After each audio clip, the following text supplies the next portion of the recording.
Welcome back, my friends. Thank you for standing by. We'll try again.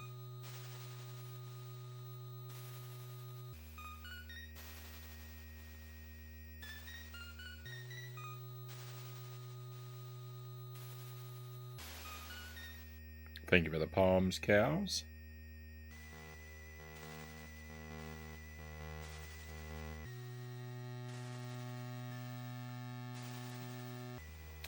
Yeah, I didn't have a Genesis when I was young, so all of my Genesis games that I've played are recent experiences. The Sonic games are pretty okay. I don't love them, but I had fun playing through most of them, except 3D Blast. 3D Blast is a nightmare.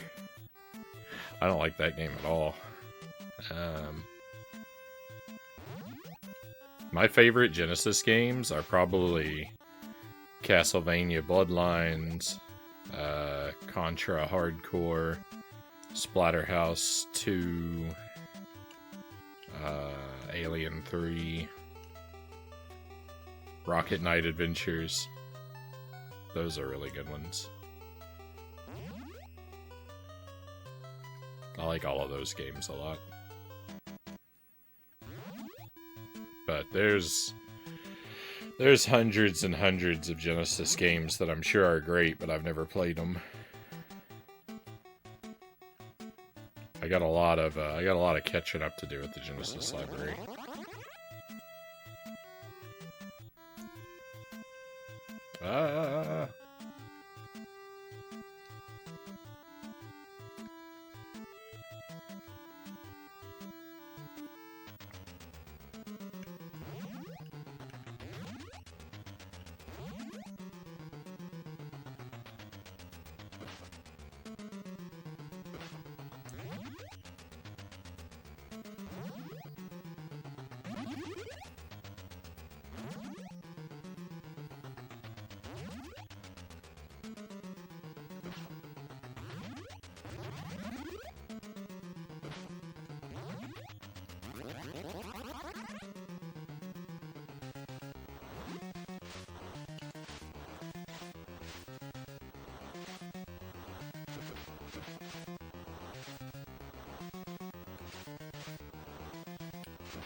Got a 1-up.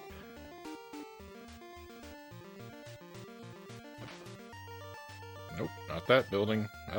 Rats. Rats. Why are these rats so gigantic? I don't think I even appreciated before how absolutely gigantic the rats are. Hey, Christian Cool, thank you for the lurk. Another day, another lurk. Thank you.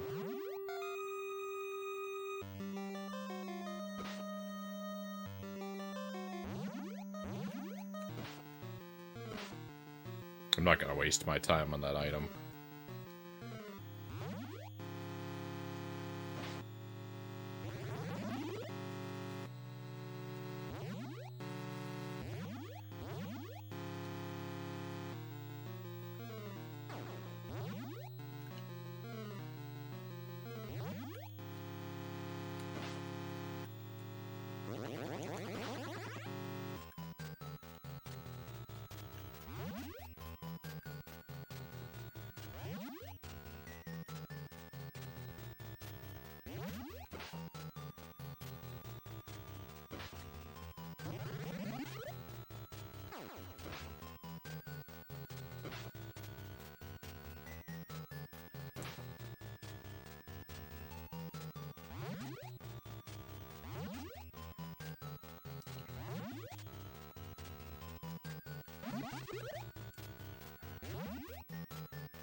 Rodents of unusual size. Hey, Disco Bear, welcome in.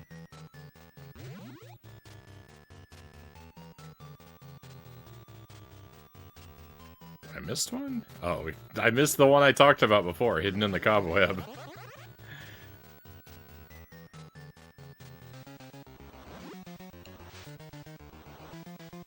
Ah, I forgot what boss it was. It's the one with the frogs.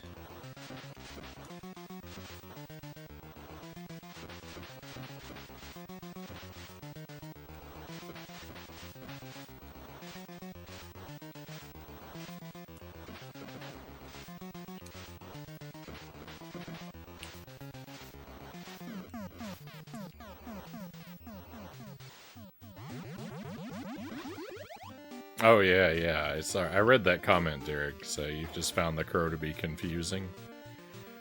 You know, naturally, I don't have any opinions. I haven't seen it or any of the series.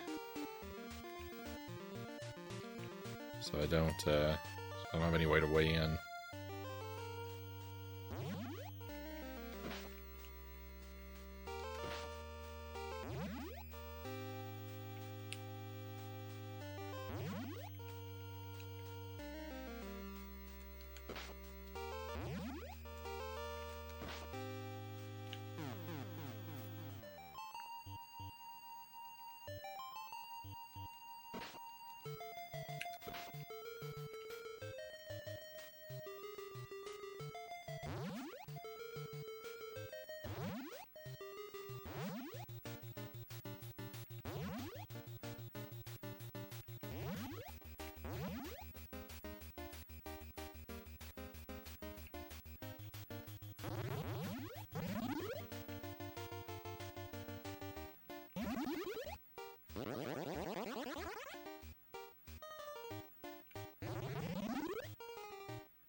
I do not think a deathless run of this game will be on the table for me. It's a bit... It gets a bit janky in parts for that. I don't even think a one credit clear is probably possible for me. But if I was going to do a challenge run, I could maybe do a don't fall asleep challenge. It's like a speed run, try to get to all the coffee cups without letting my sleep meter run all the way down. It's probably the best I could do with this game.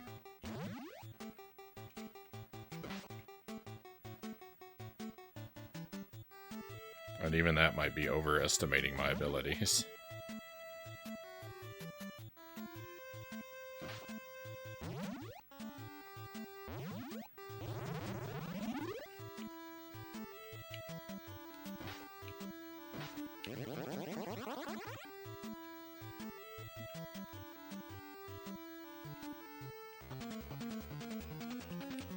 I think the first movie is a must-watch.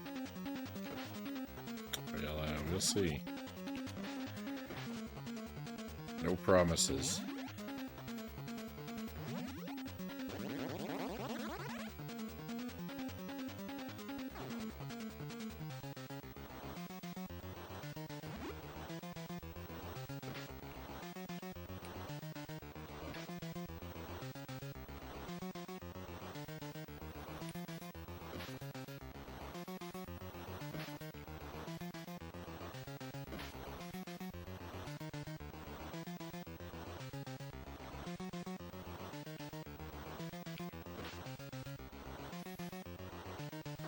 I would never want to try this game deathless, mostly because you can't see your health, and so I'd never know how close I was to the grave, and it'd be really annoying. It'd be really annoying to, you know, be suddenly surprised by failure all the time.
Don't hit me.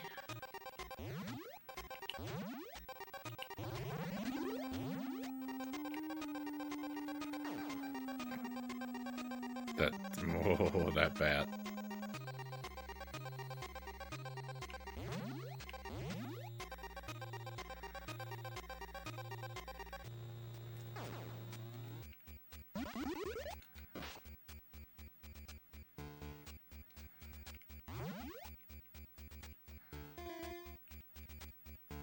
There's a lot of coffee cups on this stage.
Oh, I knew I was gonna get hit, but...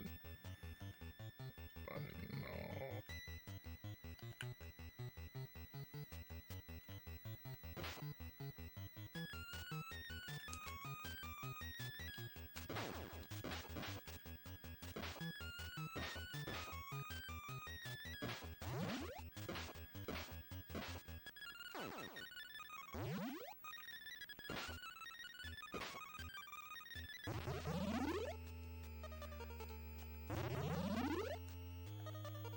Better slow down there. Maybe one of those jumps a little awkward.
you're going for a high score, you could theoretically hang out there, not attack the boss, and just attack the ghosts, the little ghosts that he spawns, and you could farm points forever.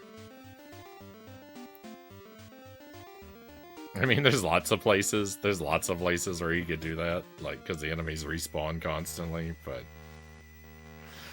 I don't know, that seems like a pretty, like, it seems like a pretty smooth place to work on that, because you don't have to worry about Invader Freddy.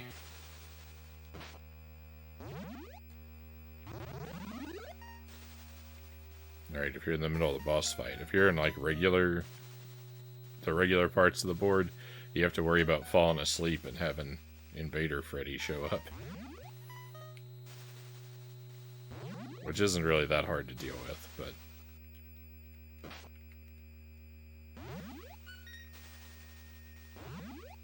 it's a hassle you could avoid. Nonetheless.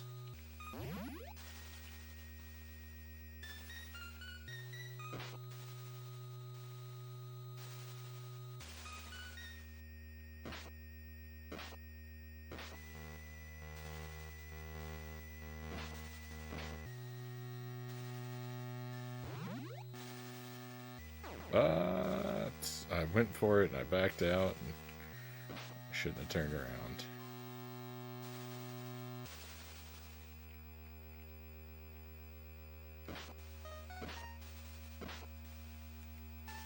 I'm gonna fall asleep. I can't get to any coffee.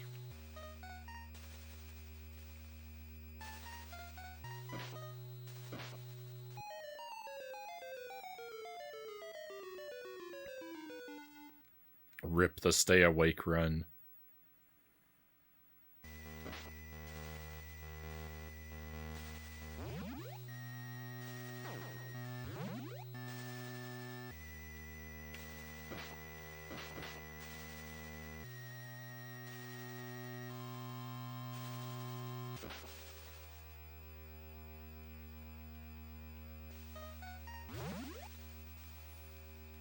Hey, Lord Malachite, welcome in. I love this game, Malachite says. I'm having a pretty good time with it.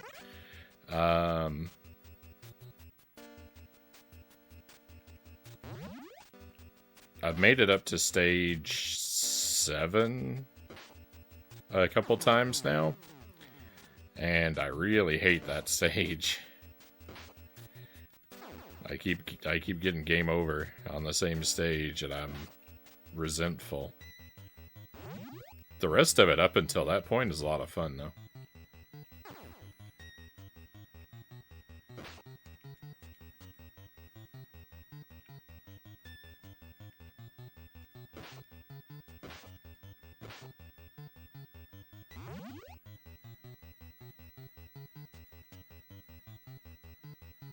It gets soul-numbingly difficult toward the end. I think I've experienced a little bit of that, at least.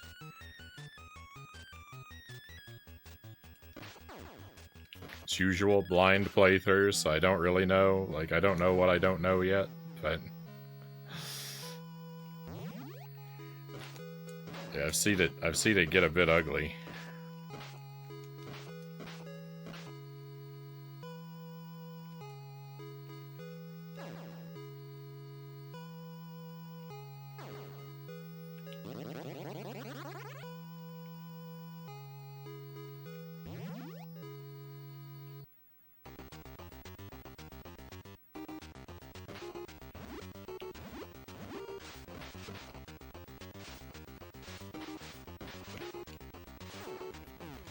Oh.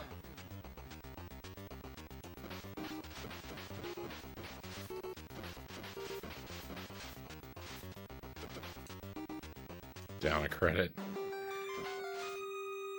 Oh yeah, I forgot. I was in sleep mode. I should have been using this character the whole time.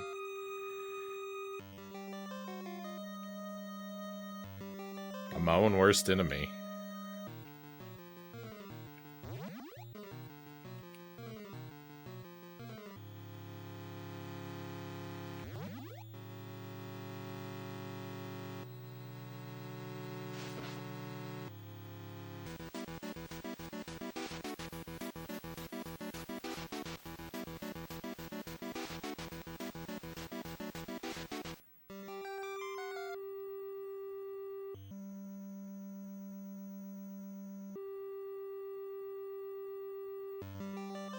Well, there's definitely a degree of things to figure out at the beginning. Figuring out how to walk through doors was a serious challenge at the start of this playthrough.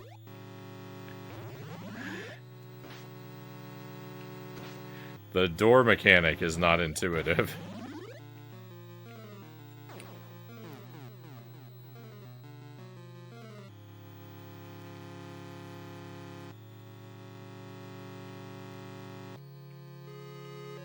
That took me about an hour by itself.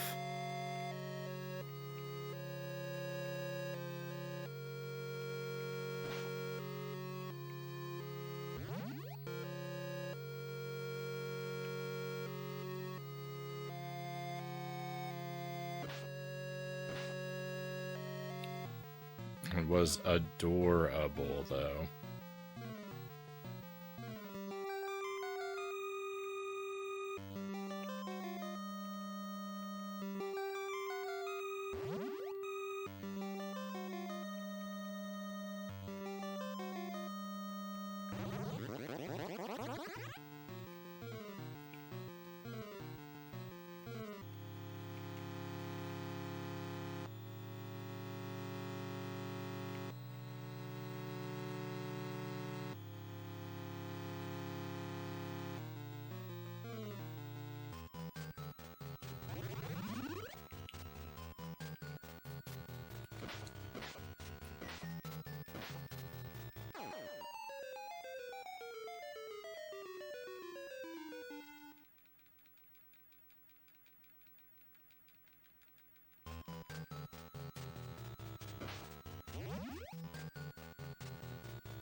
Enemy spawning out of nowhere. I should be able to remember that he does that, and yet... I don't.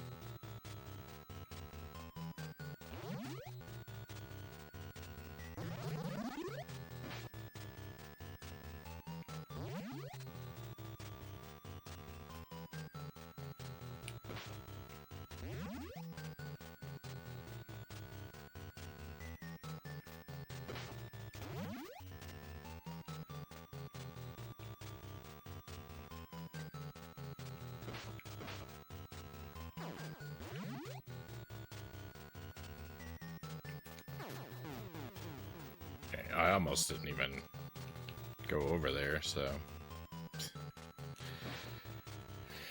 I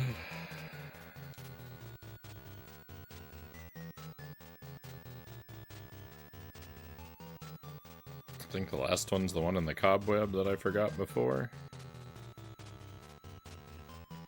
Don't know what the last one is. Oh no, I missed it. Oh, it's right there. How did I not see that?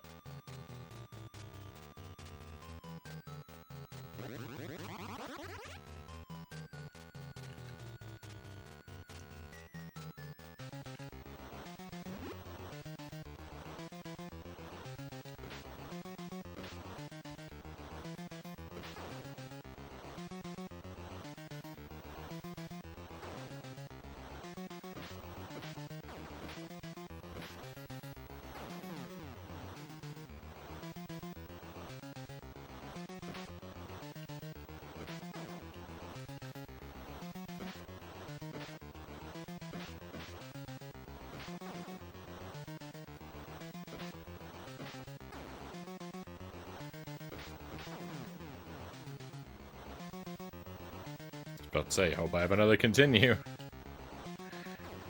I've played really poorly on this stage.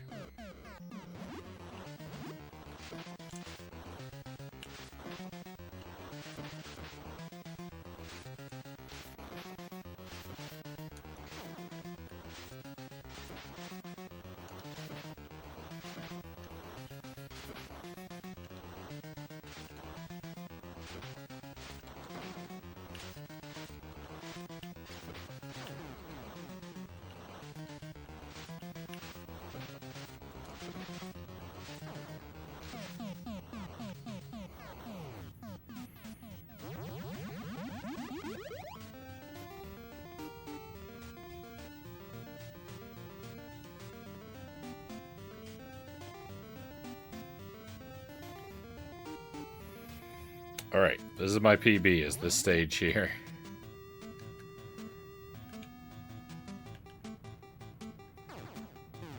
Awesome. This stage will continue to be my PB. I probably won't even make it off this screen.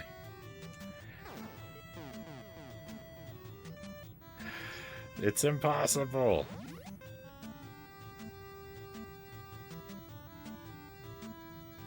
They put way too many annoying obstacles way too close together.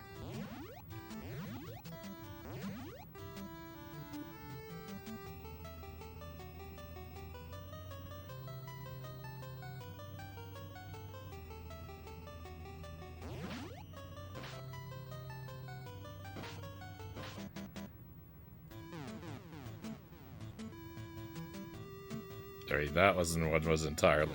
Oh, well... Awesome. I hope you like the beginning of the game, everybody. So that's where we're heading.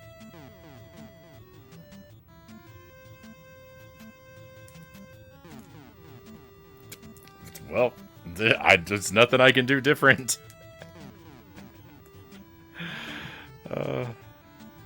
It worked last time. I don't know why it doesn't work anymore. So be it.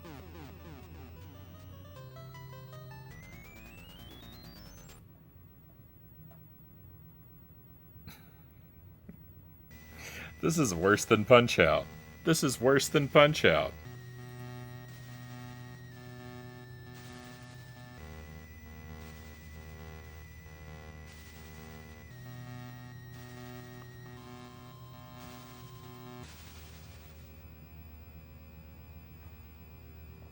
Hey, Dollar Phil, welcome in. You had to figure out the door thing so quick.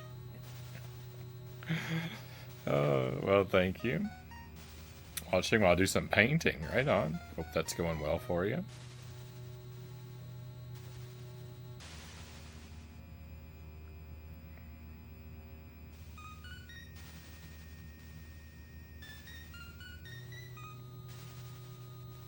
Oh, what a shame. I think the battery in my controller's dead. We're gonna have to end the stream early. I'm sorry. See you tomorrow, everybody.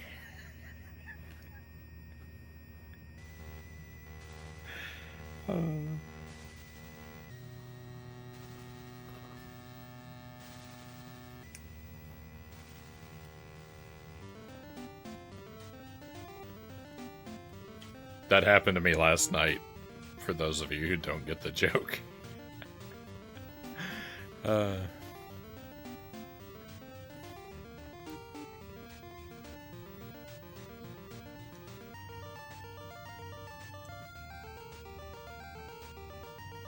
Rented this as a kid, couldn't figure out what to do. Wandered back and forth for hours.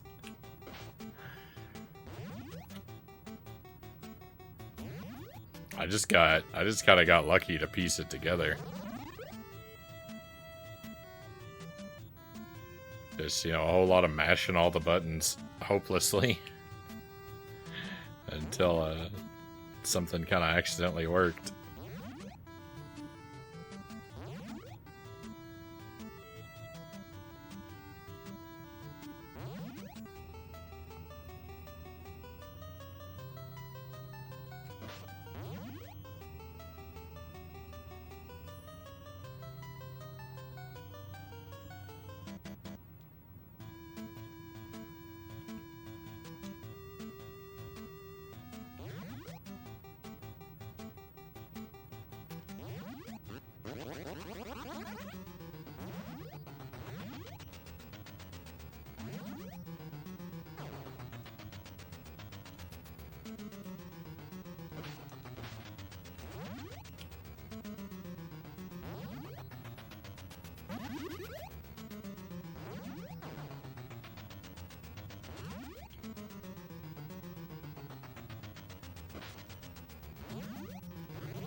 If only this game had a traditional health bar.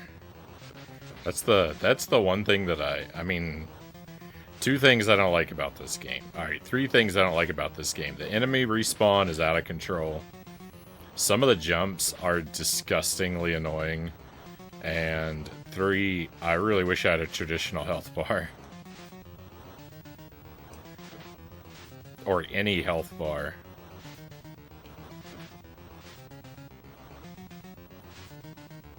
With those three things adjusted, I could have a really great time.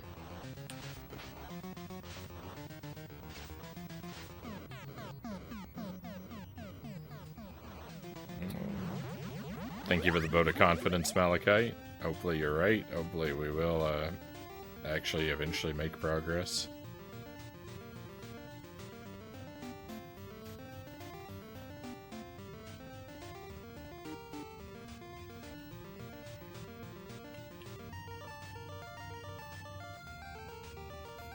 My review for The Crow, I think, is one of my longest, Derek says.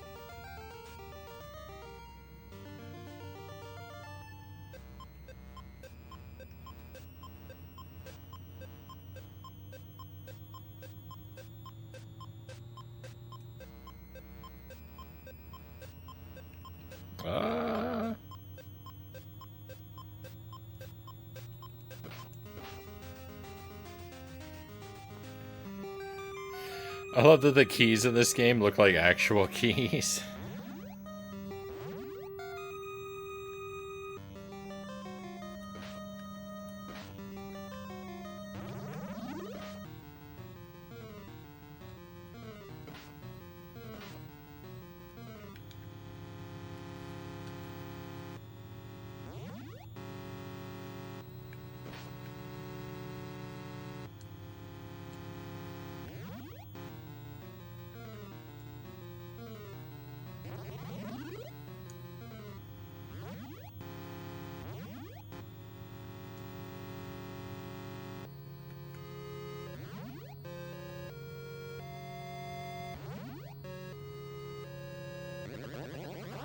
I guess you don't really get too many games where they're not sort of just the classic skeleton key.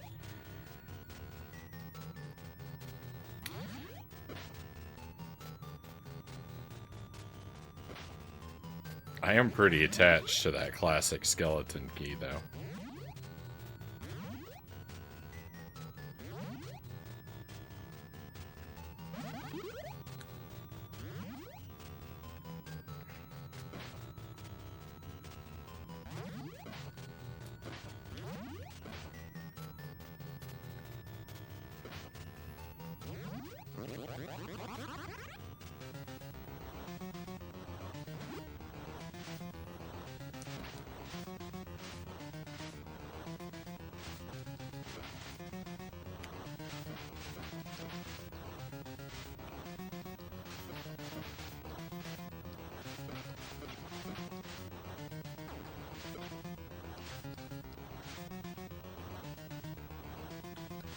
I thought I was safe in the corner.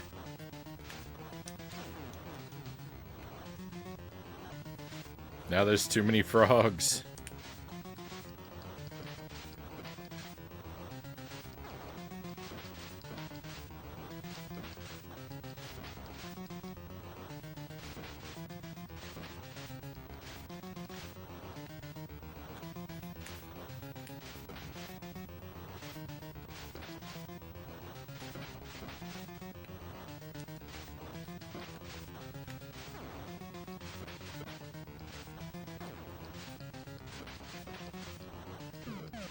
That went badly. That was awful.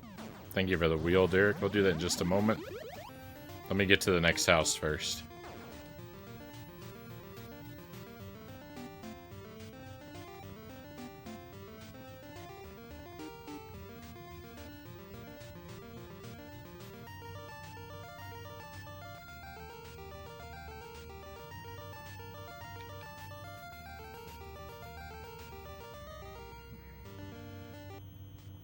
Okay.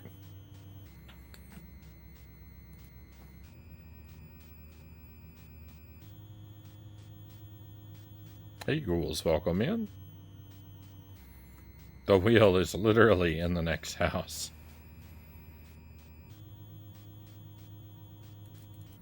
Alright, item number 2 and number 3 don't exist. There is nothing listed for 3, but the cinnamon candy buttons are also gone. So if I land on that, it's got to be a respin too.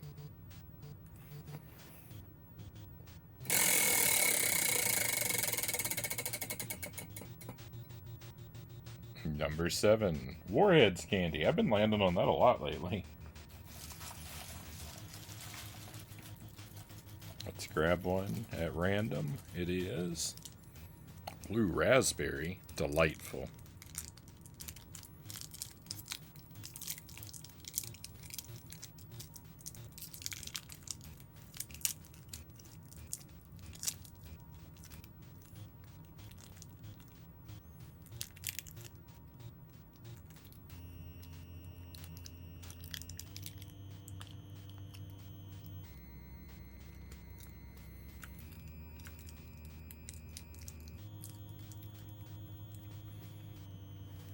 Delightful.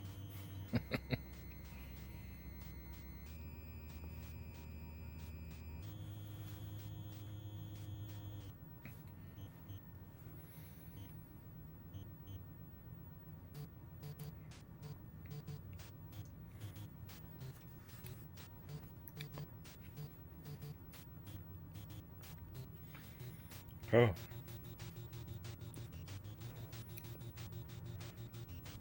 These set my teeth on edge.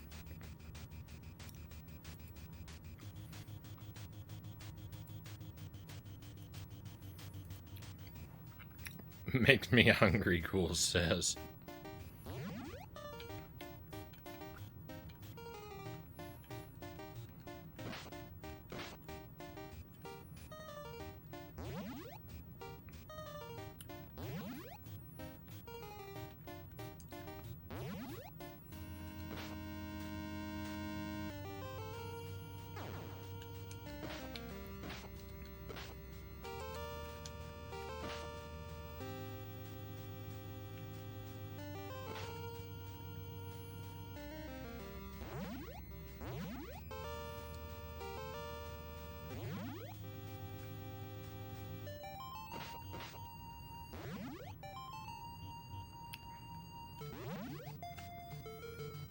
Sometimes these enemies will really chase you down.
A lot of these earlier levels, once you get to know them a bit, it is really fun to move through them kind of smoothly and, you know, get all the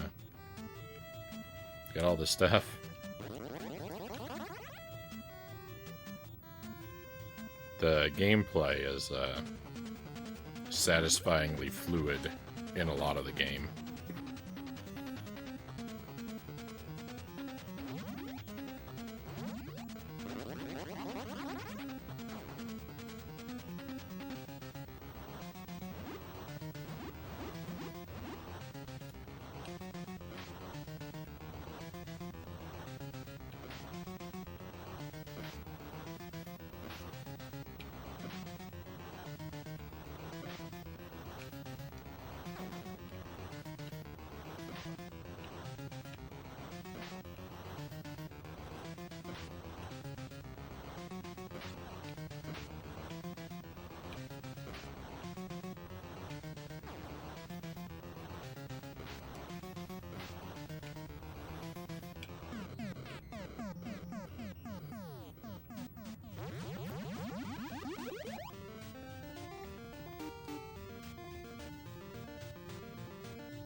Oh, what am I doing?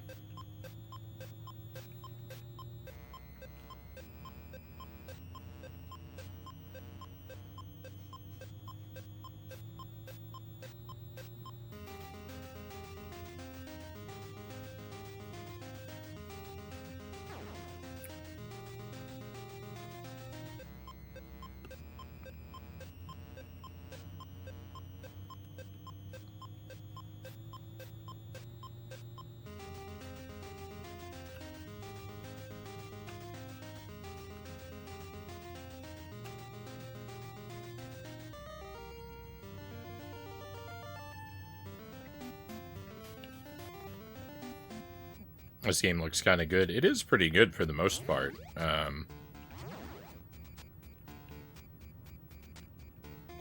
Like an hour and a half ago, I would have told you it's really good. The last, the furthest level I've made it up to, which might be the last level, I'm thinking it's the last level, is, irritatingly, obnoxiously designed.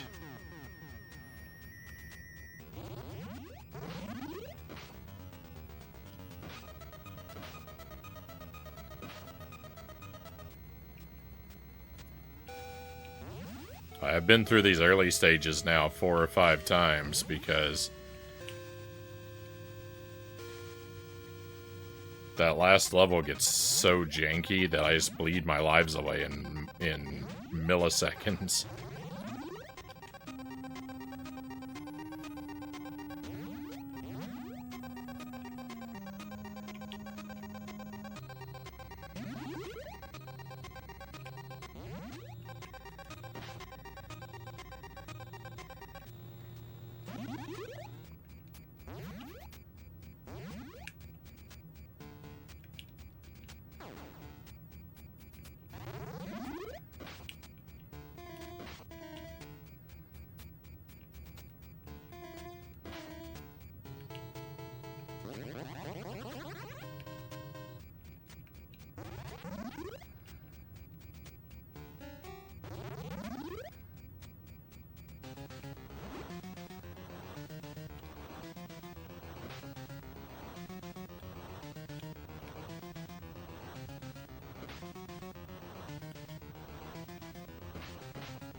bad. Not perfect, but not bad. This snake.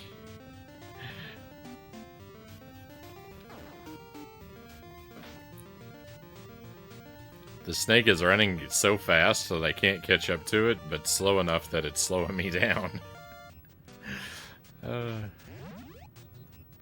I could catch up to it, but not enough to hit it.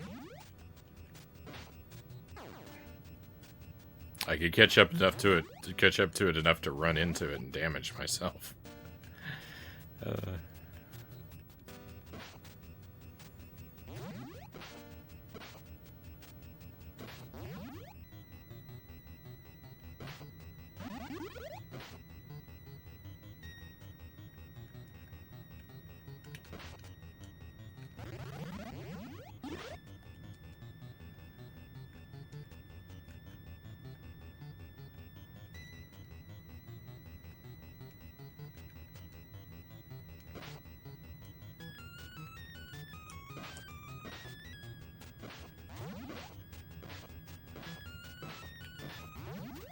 I think the platforming's pretty strong on this stage.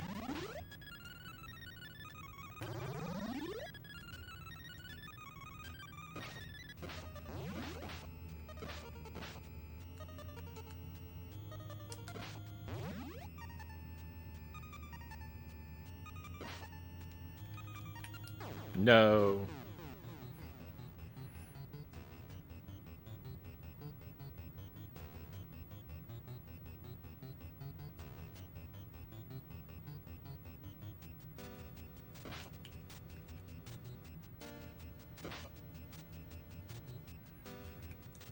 No! Ah! I shouldn't have said anything. I spoke terrible luck into my existence. This is actually an obstacle that I really like. Using, like, climbing up with that bubble, but I really just messed everything up there.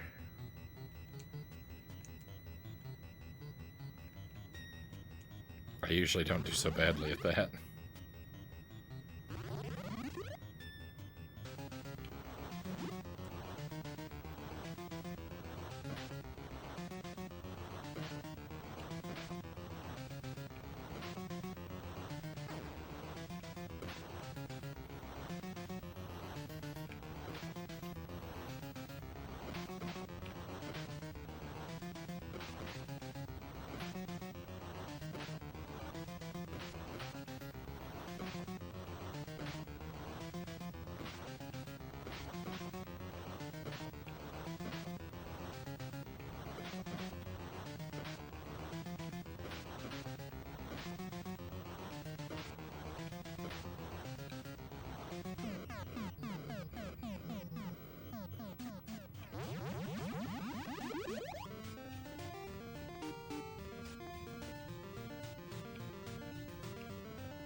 Ah.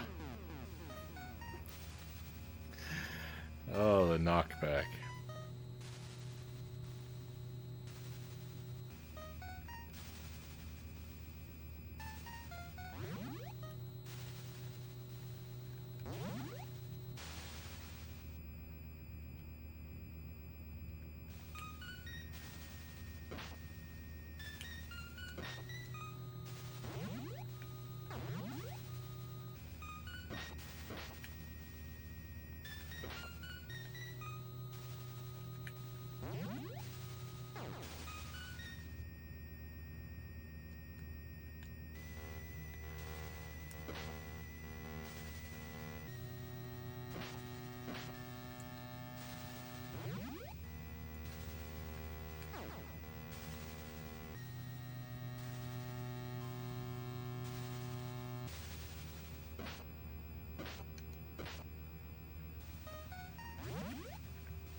Bats coming in fast. Oh, hey, Nar, welcome in. Thank you for the raid. Always great to see you, my friend. We're playing NES tonight, too.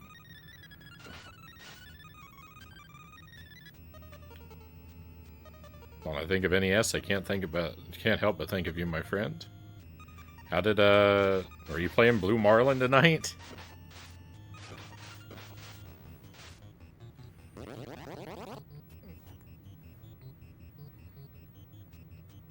Love to hear what you're up to and how it went. Hello, Captain N, the Game Master. Welcome in. Thought you would have been playing Friday the 13th because tomorrow's a Friday the 13th. So I played Friday the 13th earlier this year, actually. I played it for the first time. It wasn't on a Friday the 13th.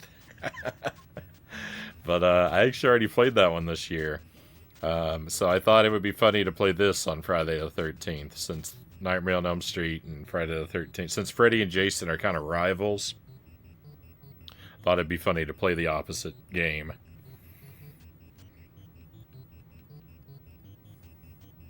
Finish Blue Marlin, working on Pinbot. Hopefully that's treating you well. GG on Blue Marlin, Nar. For those who don't know, Nar is playing every NES game, trying to beat them as blind as possible, but playing through with real carts on real hardware. It's a very cool project, and he is very, very far along. He's an extremely talented gamer. It was painful, wasn't it? I actually liked it. I actually liked it quite a bit. It was a bit difficult to figure it out, because I have a really strict blind policy on my stream. I try to never read any manuals or look anything up or receive any help or advice from the chat.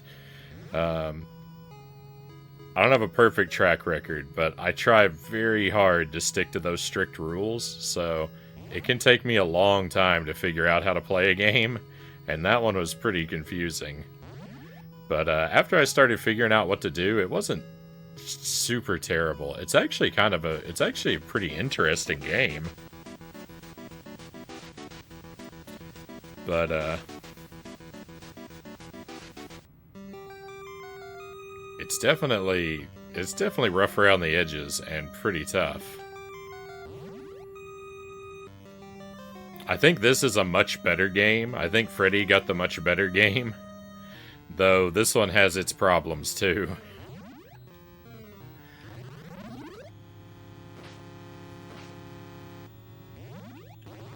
I would say I like both of them, though. I like Friday the 13th, and I like this game. They're not great, but I like them. I was watching Nar play Pinbot. He was struggling. We know what to do with Pinbot in order to progress through the stages, but it's tough. Frequently knowing what to do is like just half the battle, right?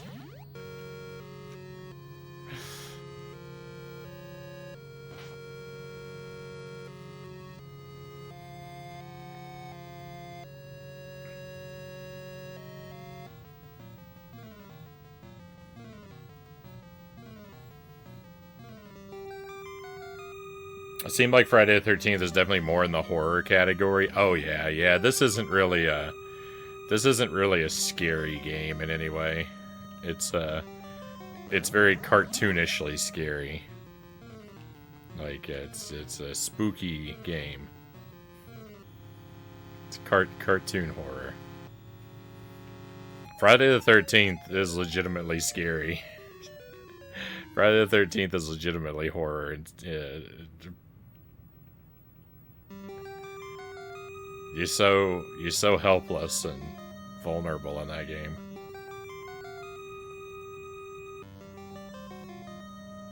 The terror is real.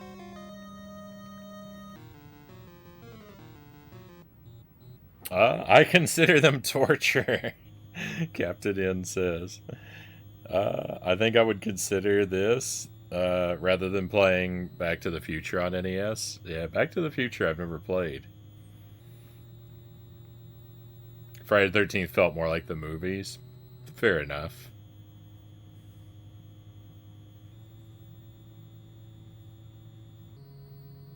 Back to the Future's a good game, Nar says.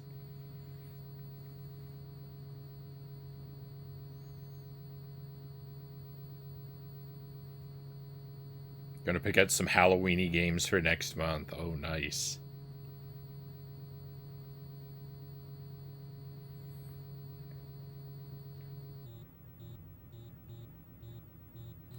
Krusty's Super Fun House? I don't know that one either. I kind of have a thing for janky and terrible games, though. I tend to play a lot of substandard games. Lately, I've been playing.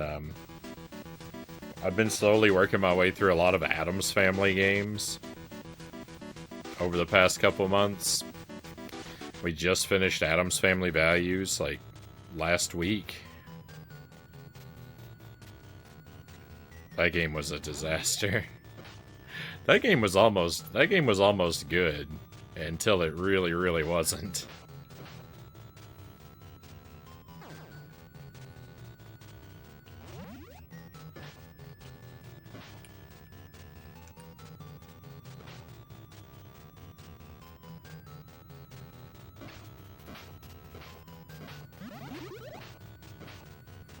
I think that's the worst part about that game is how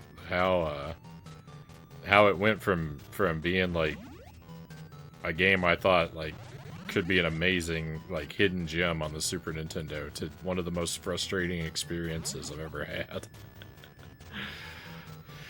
The late game got so irritating. Yeah, Fester's Quest was okay.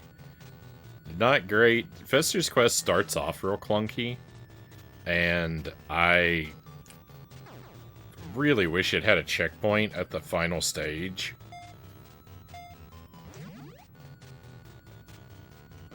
But after you get moving with Fester's Quest, it's pretty all right. I had fun with that one.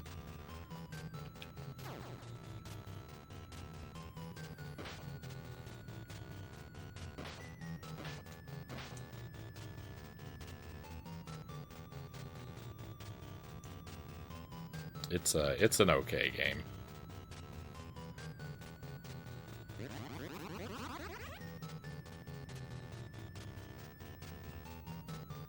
I haven't played the NES Addams Family is janky but good. Haven't played Pugsley Scavenger Hunt yet. Yeah, I haven't done the NES ones yet. Definitely want to though.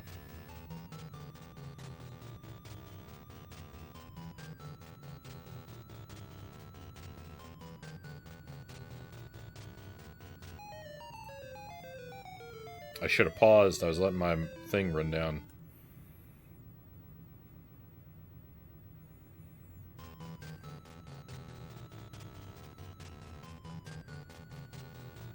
The weapon downgrades are annoying, but if you're careful, right, they're easy enough to avoid if you play really carefully.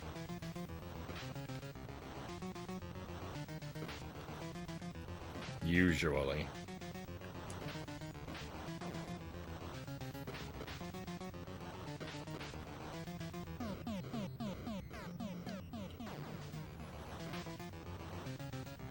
I haven't really decided what weapon I like best for this fight yet.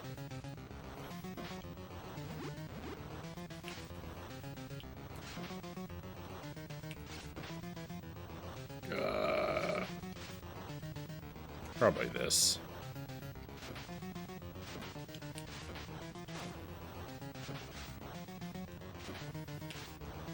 Don't hit me.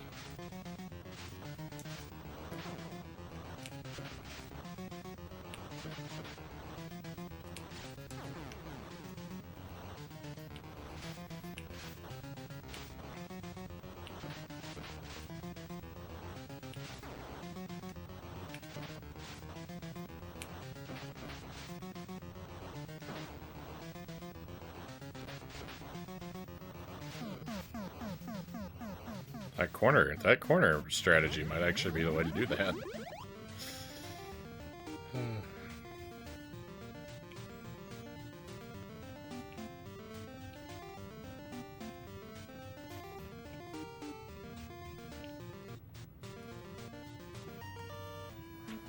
Medusa Head. Hey, Game and Fit. Welcome in. Good to see you.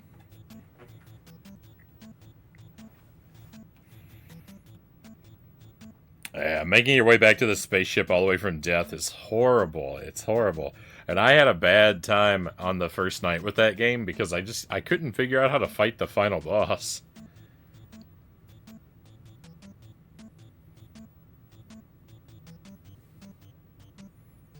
What's the fun of having the game work properly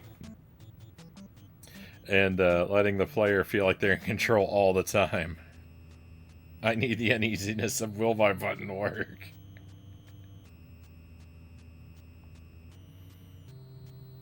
Oh yeah, Pugsley Scavenger Hunt. So I played the Super Nintendo Pugsley Scavenger Hunt, and that game is I grew to like it by the end. Welcome in, Persephone. I have to say, I kind of like it, but I understand why pretty much everyone hates it. And I kind of think they're right. I think they're right and I'm wrong.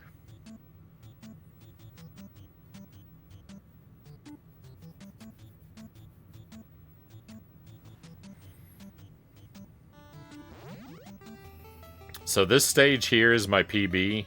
Some of the jumps on this stage are really bogus, and I'm having just the worst night once I get here.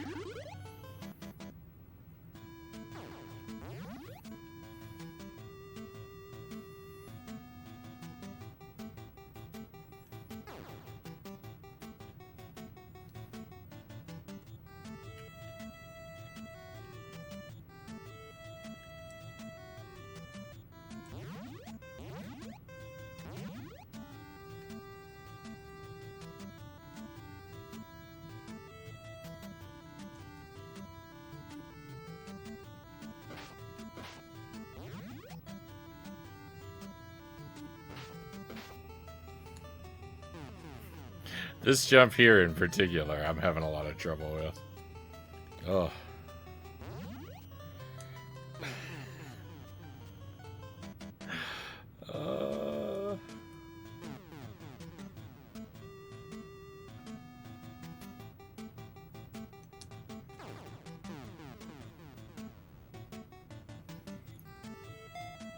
Awesome. Awesome.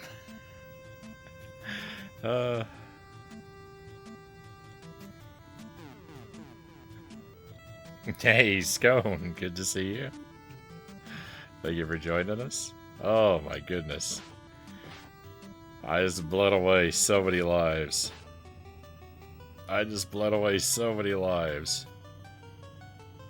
Game over is imminent. Game over is imminent.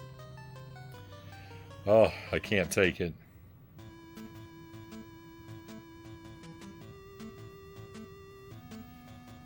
Just played through this last week, had a blast. I actually am really liking this game. Tonight's my first night playing it. I really like most of this game. It's just this stage that I really start to kind of hate it. This is the stage. These jumps on this stage, I can't wrap my fingers around them. I can't teach my thumbs to do them. So I'm getting to replay. I'm getting to replay the levels I like a whole lot.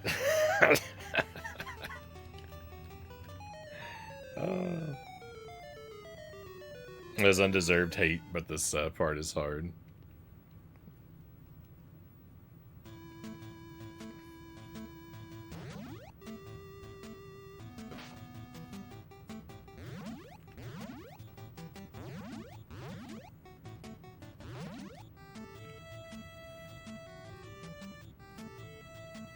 I didn't even struggle very much with those jumps the first time I got to the stage, I don't think. There's an area at the far right of this stage where I struggled really badly before. I'm scared to go back to. You know what? Fine. Right here. I couldn't get out of this zone before.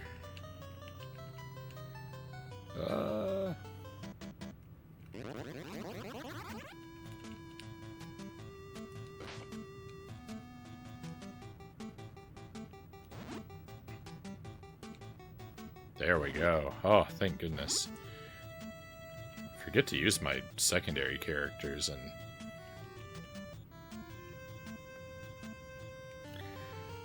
I really need to not. 19. All right, so this is a new area. I've never been down here before.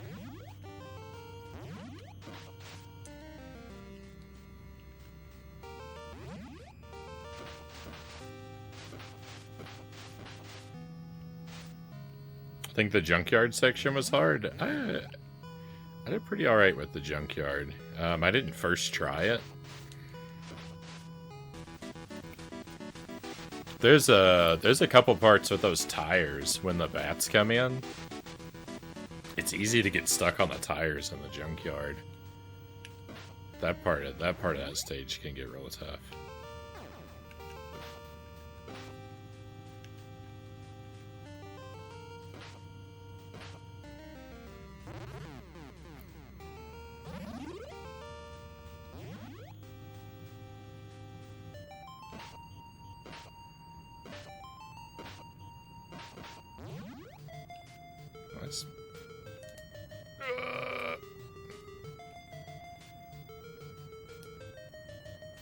Oh boy, what a jump. Oh boy, what a jump.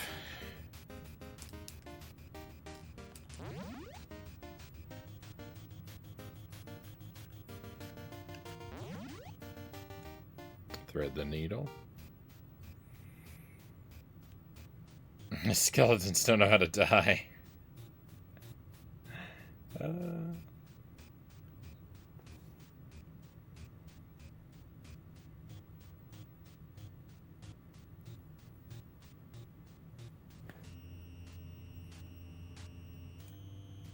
Oh yeah.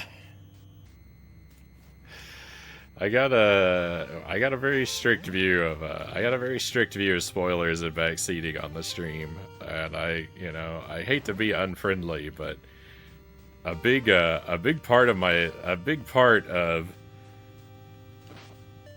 the sort of gimmick of the way I do games on the stream is that I really want opportunities to misunderstand things and do them poorly or wrong. And so I gotta be really strict, because when people correct me or feed me info, then it robs us of those sort of wild experiences where I turn my playthroughs into accidental challenge runs by not knowing the mechanics. For example, I played Spawn on the Super Nintendo, and I made it through the entire game, and I never discovered the magic abilities. So my first playthrough of Spawn was a challenge run because I didn't discover 80% of my character's moves.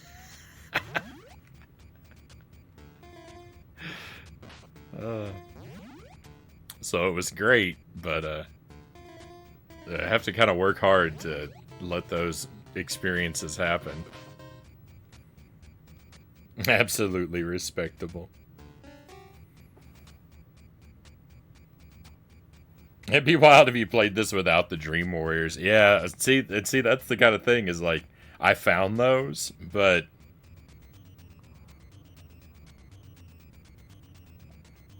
it was entirely theoretically possible that I might have played the whole game without figuring that out.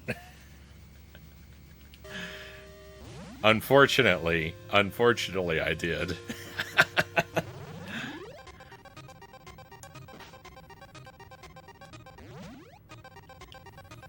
And actually, you know what? I actually might not have ever found them if the mechanic for getting inside of doors were more clear. Because the only reason I found the alternate characters is because I was pushing all the buttons on the controller because I couldn't figure out how to get inside the doors for an hour. That's how I found them. That's the only reason I ever pressed select, If this were like any other game and you just pressed up to go through the doors, I probably would have never found those characters.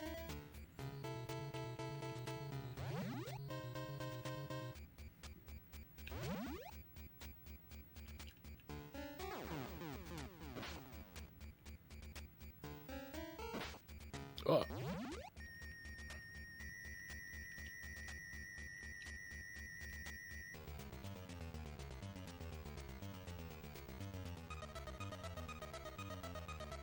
This seems like fun.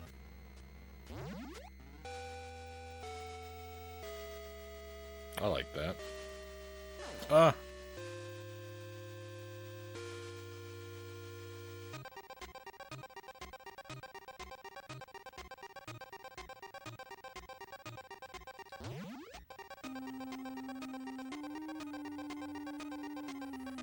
I think this is my last life. I'm pretty sure I don't have any continues left. Which, you know, sad.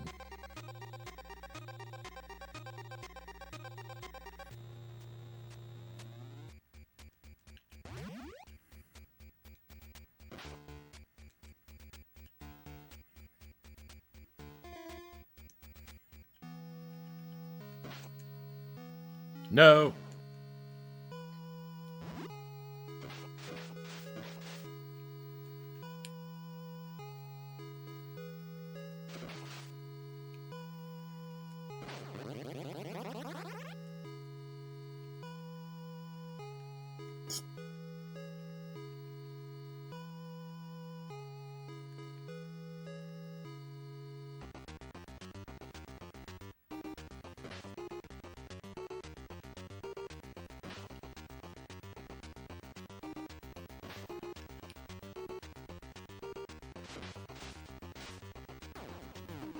Oh.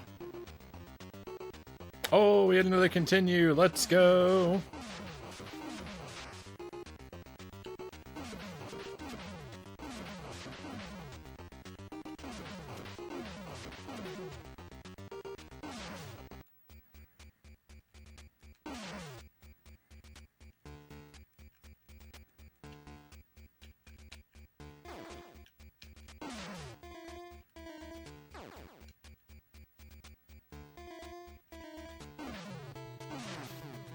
Oops.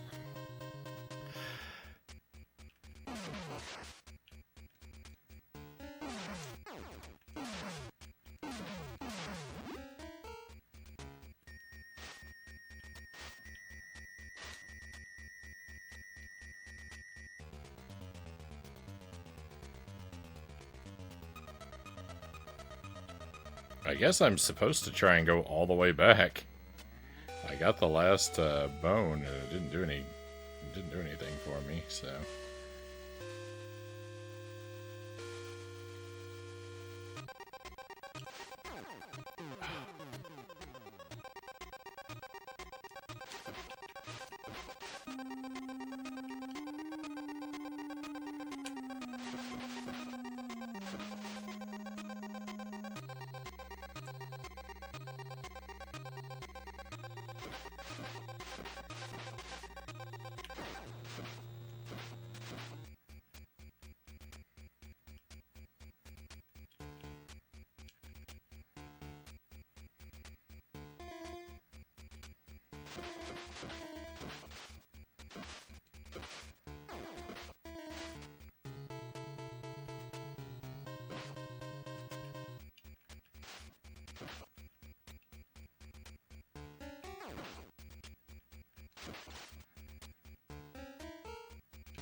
The lack of indication. The lack of indication for... so yeah, there's a bone counter up at the top, and it's down to 0 now. The lack of indication of how you're doing on health is a bit infuriating. Oh no, I wasn't supposed to go all the way back.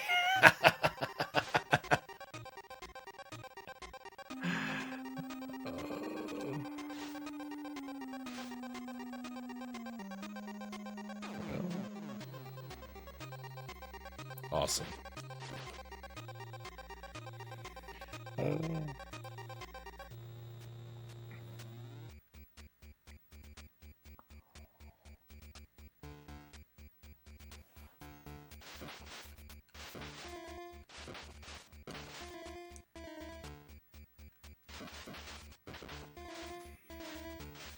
I've never beat this game, so I have no idea, Choso says. It's alright, I'll figure it out.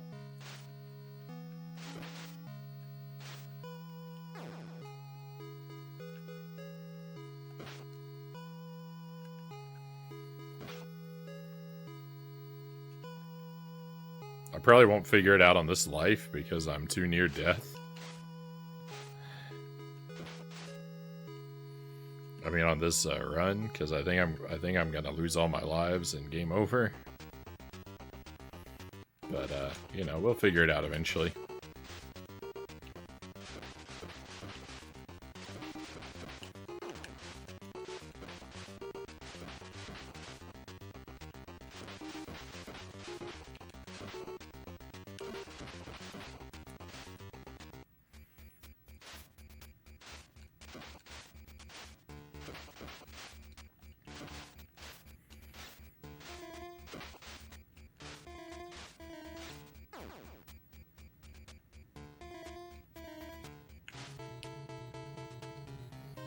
As long as the secret isn't I have to jump down one of these pits somewhere that just looks like a regular death pit. If that's what the secret is, I'll never discover it. That was not on purpose.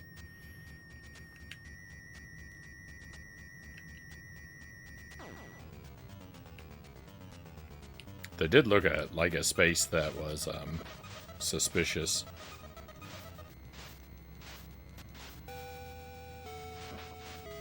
Last life.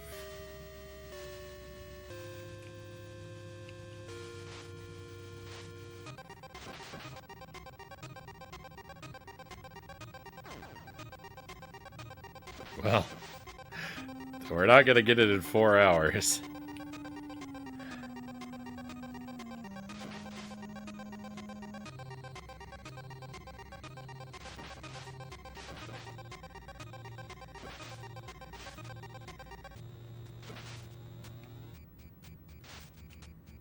The last thing was here.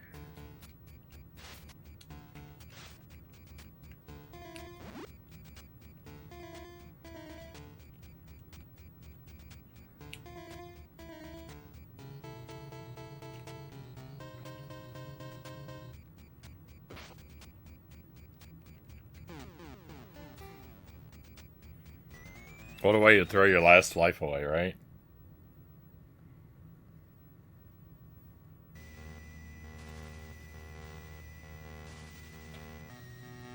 Nice PB, thank you. We'll do another run.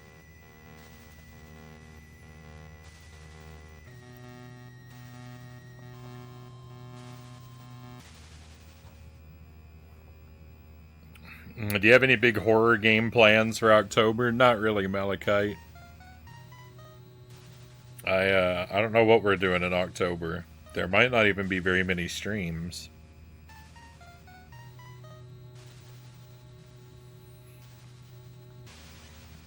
I'm gonna be pretty busy once the once the baby is born. So I'll probably be on a little vacation for most of the month.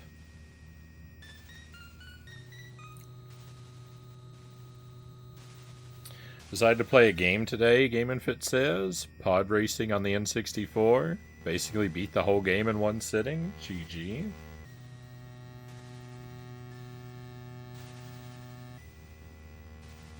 To be fair, I thought it was going to take a few hours for you just to work out the basics of starting the game, Jozo says. Yeah, we have a baby due October 3rd. So less than a month away. Like 20 days, I guess, right? 3 weeks. Yeah, right around the corner. I still have so much to do to get ready, too. Will the baby play this? Hopefully he'll grow up to be smarter than me.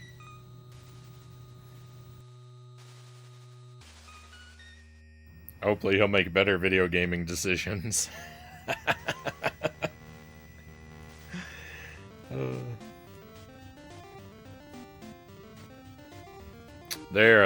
You know, I do fully plan for there to be some streams in October, but like when those streams will be, how long they'll be, what we'll do, I'm not going to be able to figure any of that out until next month.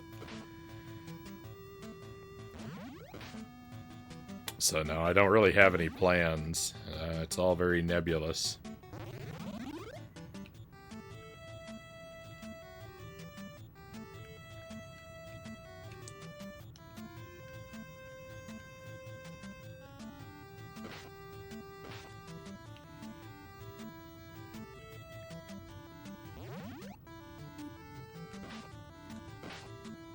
Okay, now I'll just stick to Mario Brothers.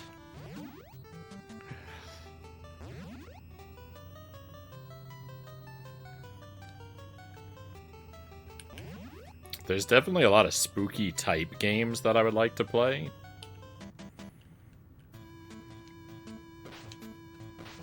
Like, I don't tend to play a lot of, like, outright horror games. But we play a lot of, like, you know, sort of spooky themed games, like Zombies Ate My Neighbors and stuff like that.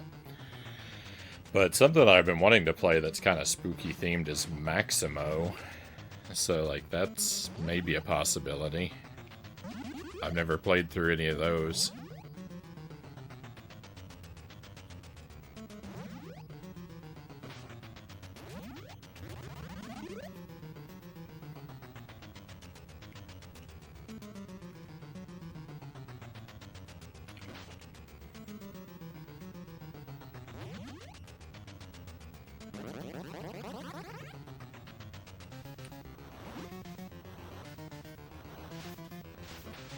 Yeah, Dr. Jekyll and Mr. Hyde on NES. That's one I want to play too.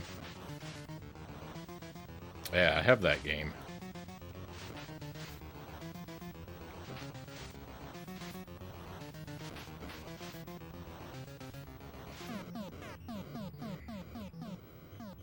Nara loves that game, one of John says. I don't know what to think of it. I have to try it out someday.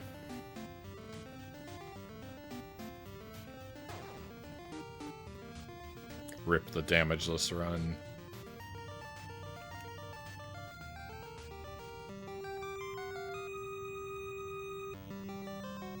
You own that? Why are we playing this?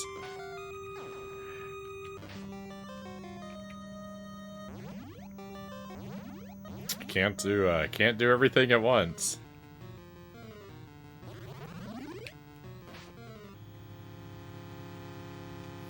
I try. I juggle way too many simultaneous playthroughs. But, I am, alas, just one person.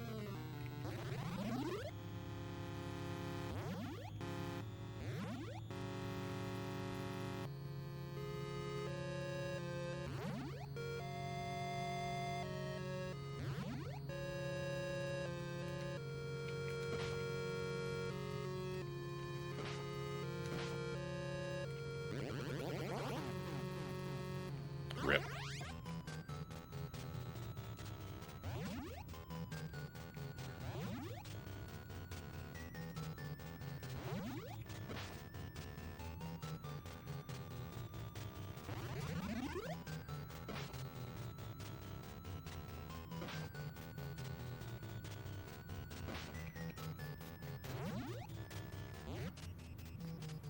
Hey Greg, welcome in.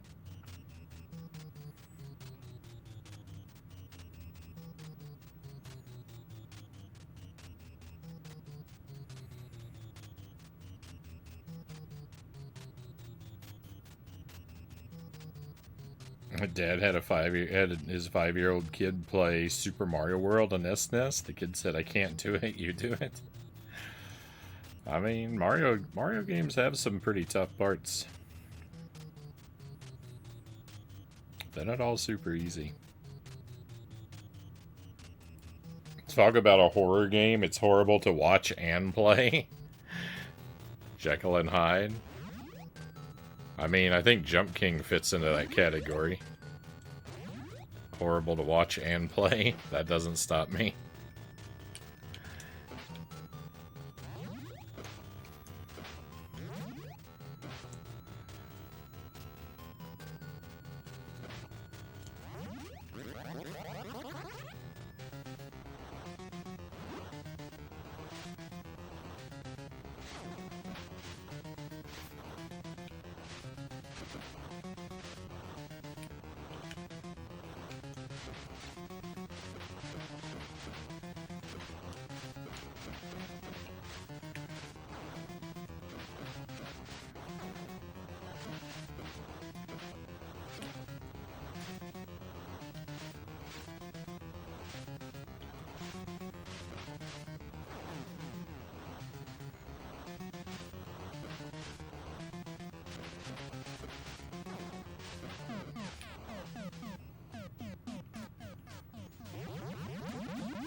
Have I beaten any games recently? Not at all, Game and Fit.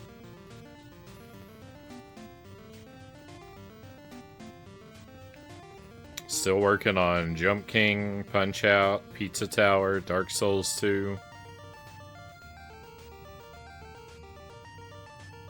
None of them finished.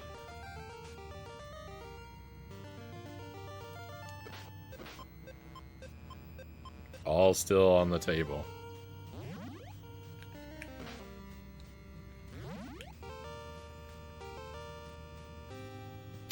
This game's pretty alright, Greg. It's a pretty good game. It gets really, really tough after a while.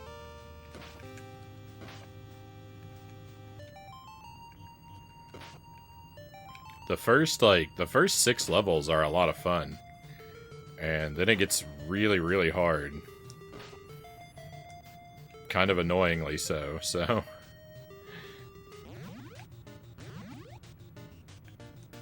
But up until then, it's really good. Actually. It's got really fun movement.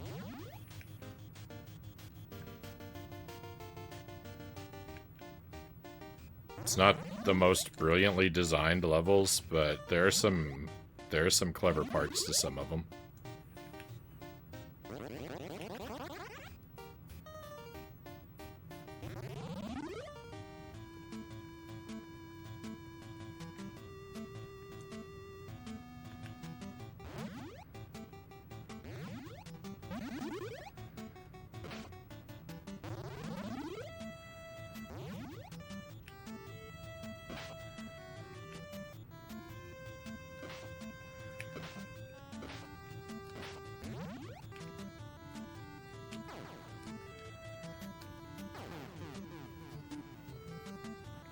It's one of the best LJN's games for sure, Chozo says.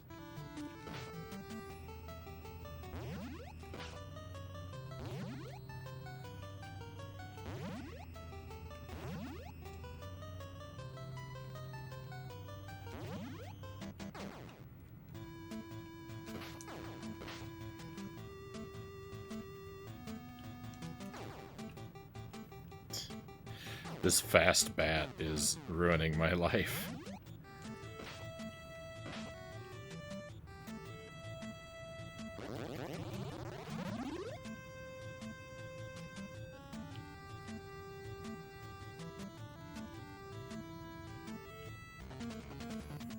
Hey VHS, welcome in. Never played this one. Watched multiple playthroughs. It does look tough. Yeah, it gets really tough after the 6th level. It seems more fair than Ninja Gaiden with those crazy spawns. Yeah, it's pretty similar.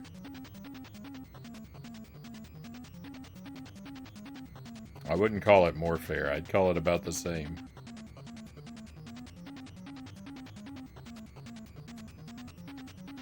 I really think they could have come up with a better plot for this than collect his bones.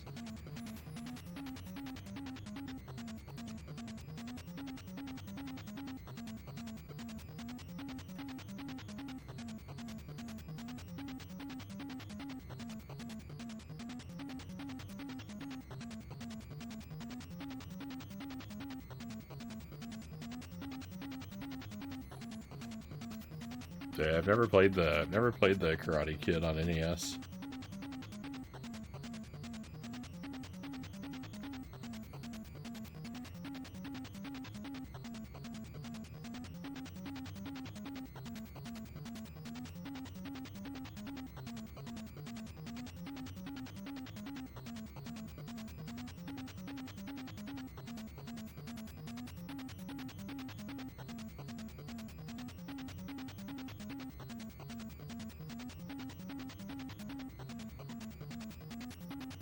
Hey Tommy, welcome in. Ushering in the spooky season with Freddy Krueger. Well, I wasn't really thinking about Halloween yet, but it is appropriate. I was more so just thinking of Friday the 13th.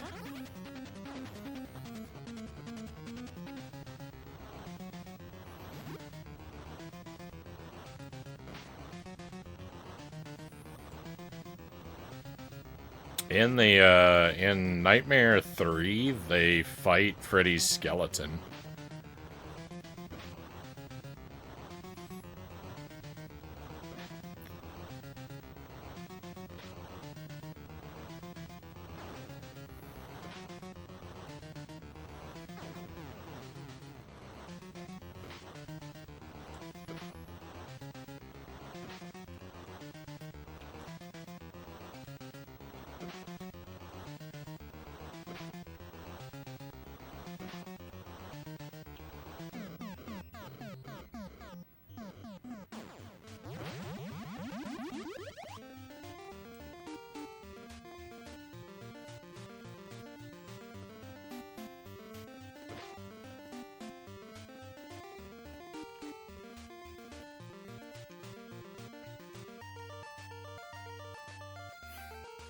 This is like the only licensed game. This is like the only licensed game where I'm actually really familiar with the source material. Almost every night, whenever I play a licensed thing, it's always some TV show or movie I've never seen and don't care about. I'm just playing the game just to play some random trash game. This one, I actually know all these movies pretty well.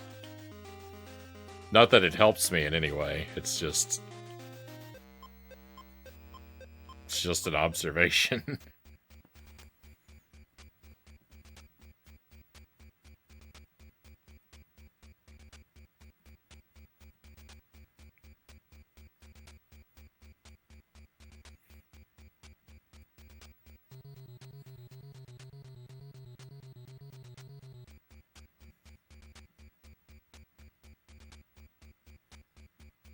All I remember from Nightmare 3 is the title song, the Dawkins song. That's the only song I know by Dawkins.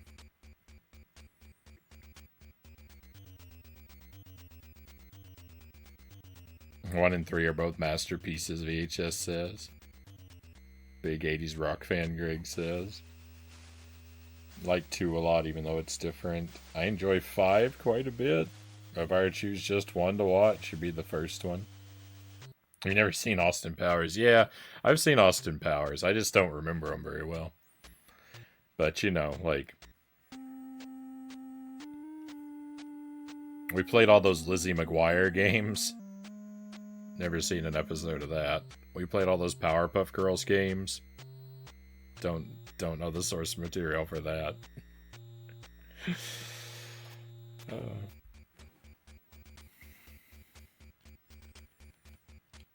I've heard Beetlejuice is alright on the NES, Chozo says. Haven't played it yet.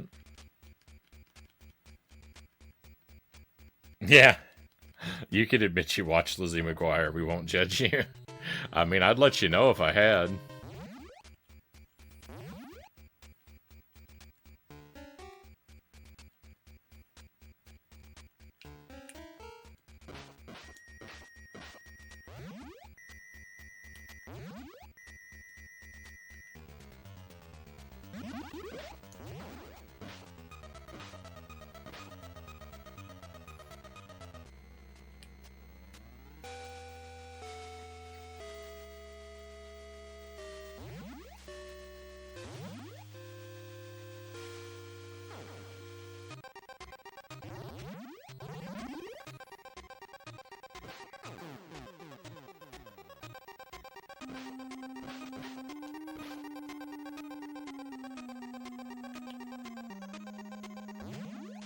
They just look like Frankensteins to me.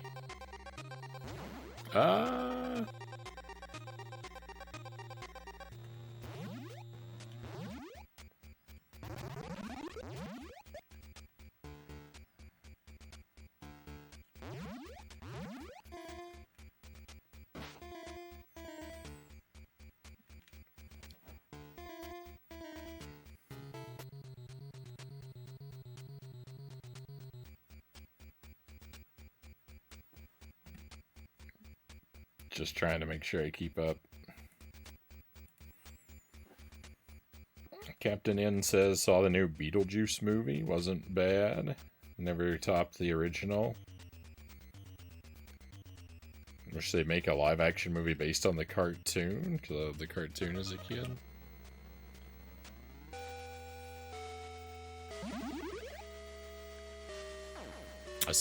I've seen the original Beetlejuice movie, but that's about it. I never watched the cartoon.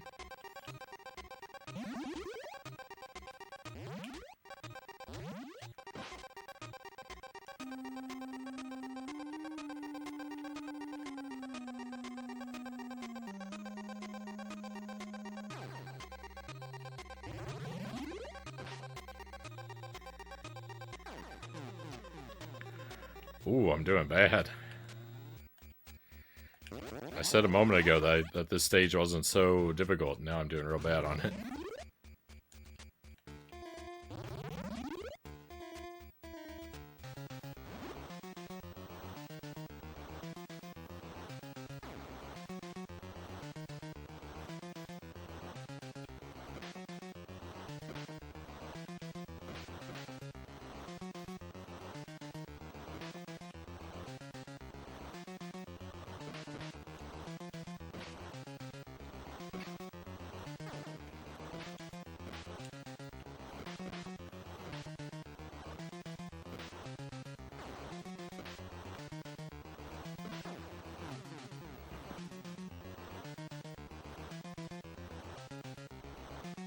There goes one credit.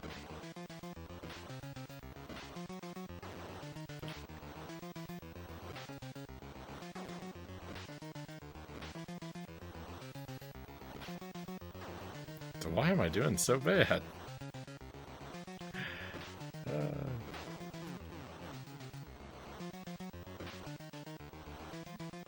Rip this run.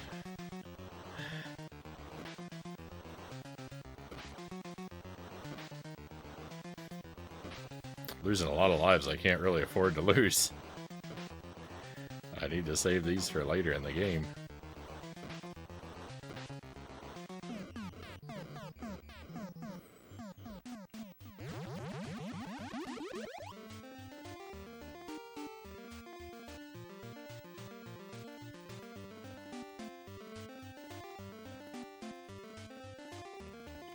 I want to let that snake get ahead of me and despawn.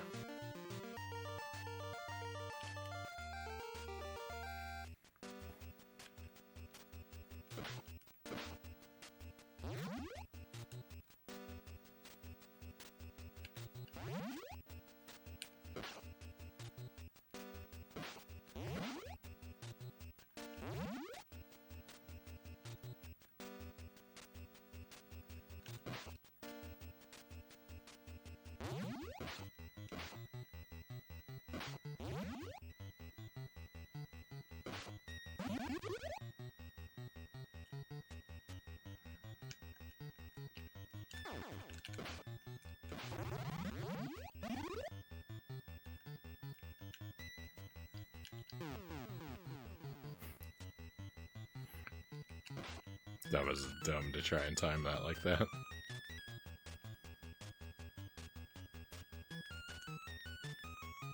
I deserved to lose that life.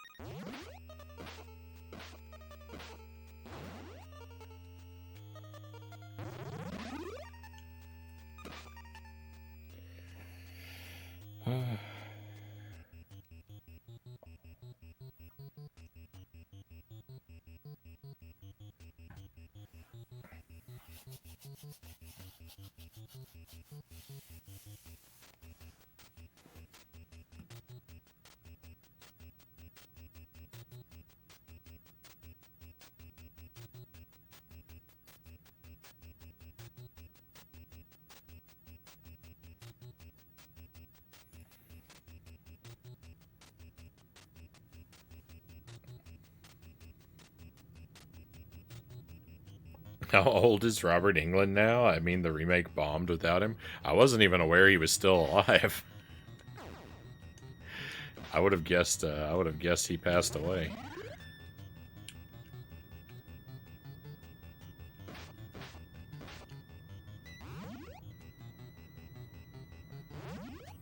The hold music is rockin', Cow says.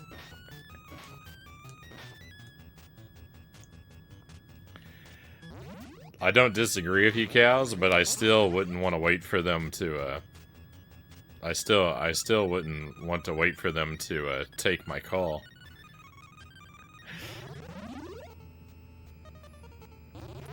He's 77 now?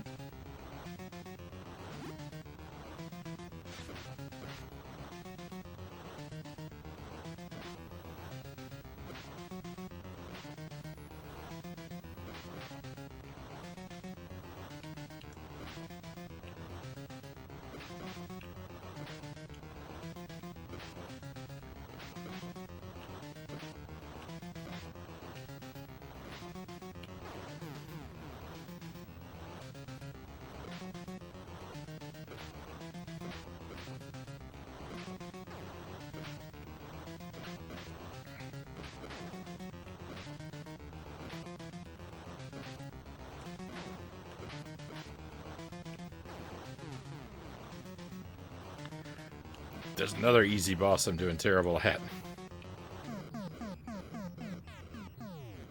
Hey, Tuesday, welcome in. Happy Tuesday.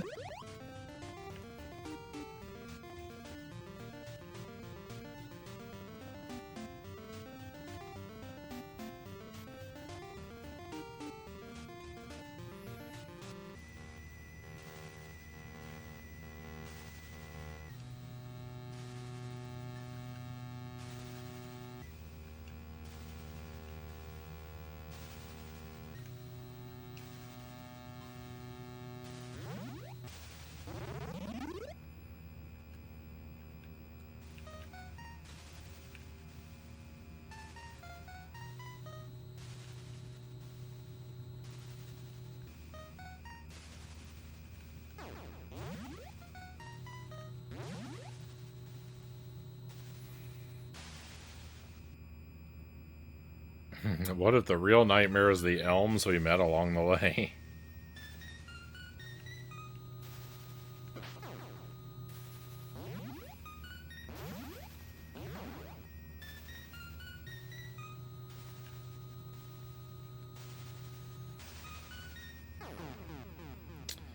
Why did the elm cross the street to have a nightmare on the other side?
reset the audio again.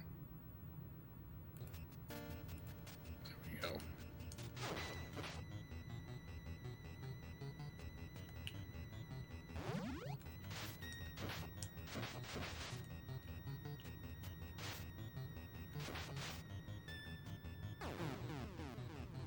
Rip.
I'm doing alright, EpiPen.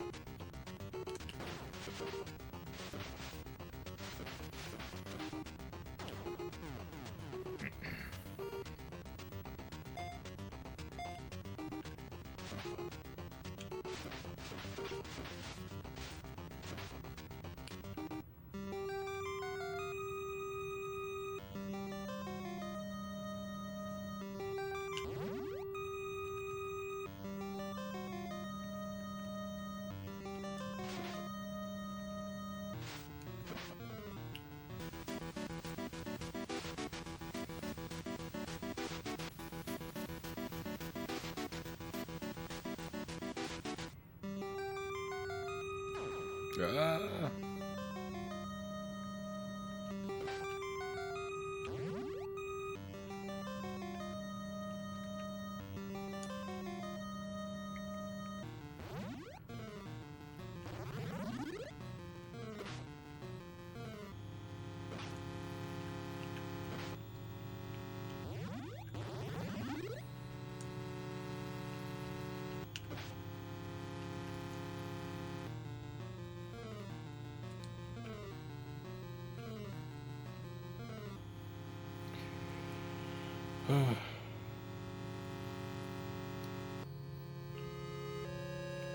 So, I've made it up to level 7 in this game so far. I would say the game is really good and on levels 1 through 6. And on level 7, it's pretty miserable.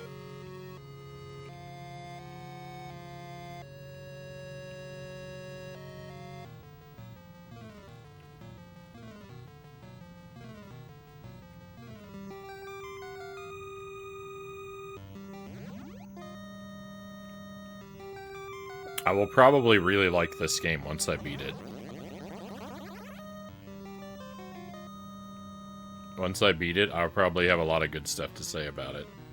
But my feelings are pretty mixed, especially the closer I get to level 7.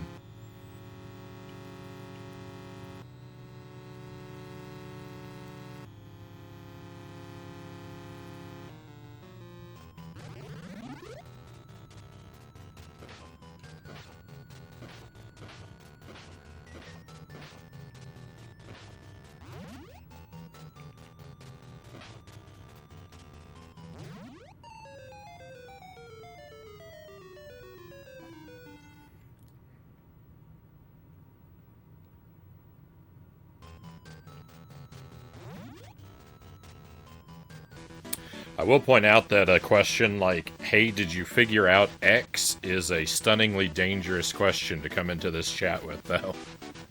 Because if I hadn't, you'd be spoiling something.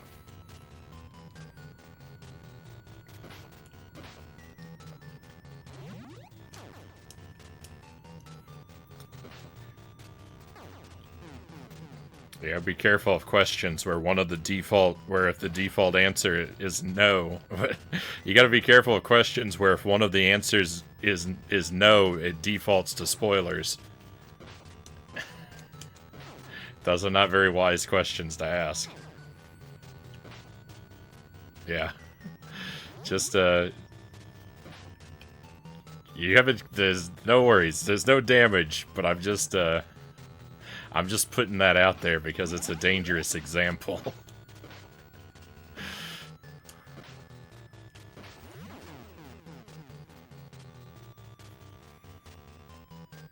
Fair enough. I thought you were referring to the other characters.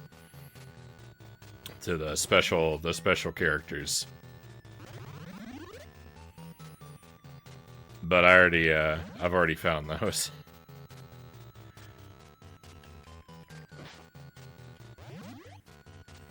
I'd rather play Punch-Out than this. I'm actually currently working on Punch-Out. I don't know if you heard the mention of that, but that's another.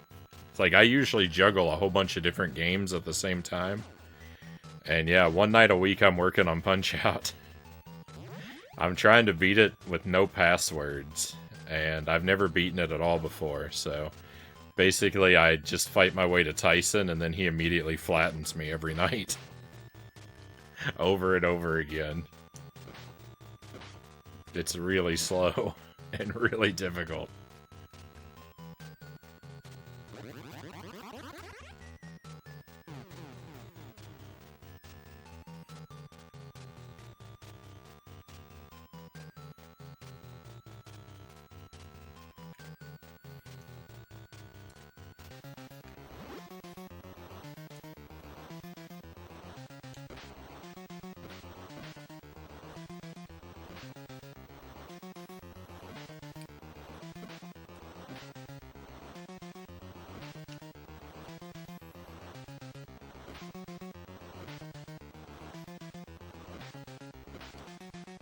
Yeah, it's not really magic either, EpiPen. Magic isn't exactly what I'd call it. But like you have all these other characters that have special attacks.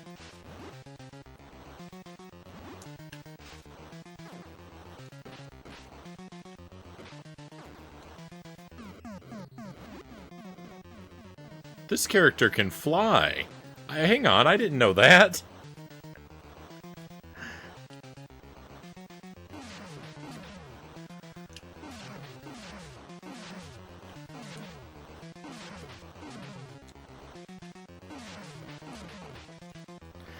She's got a not really fly, but like a floaty jump.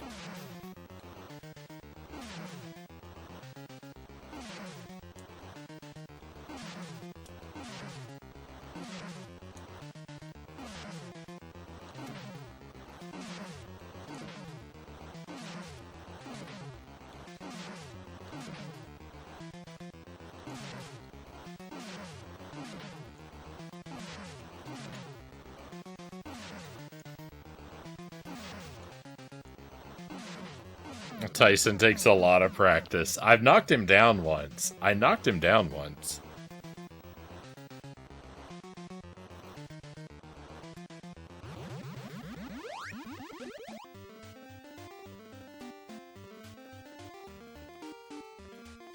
No, I haven't played the Wii version of Punch-Out. That might be on my to-do list.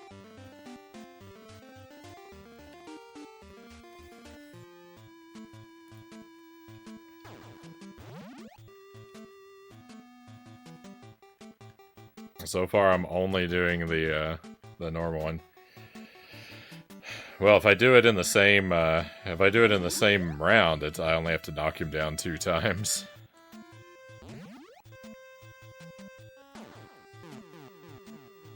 Knocking him down once was so difficult. I don't even know.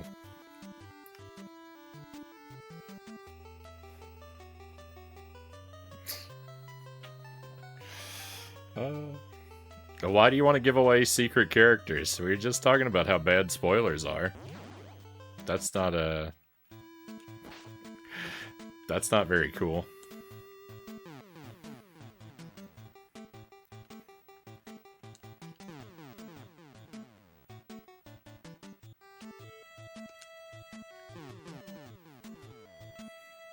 Telling me secrets about a game is something that's going to make me want to play it a lot less.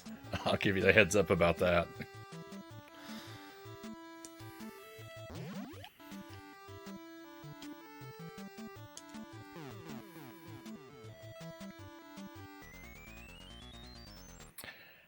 Game over? I didn't think I'd already used that many continues. Well, I think we got about one more run.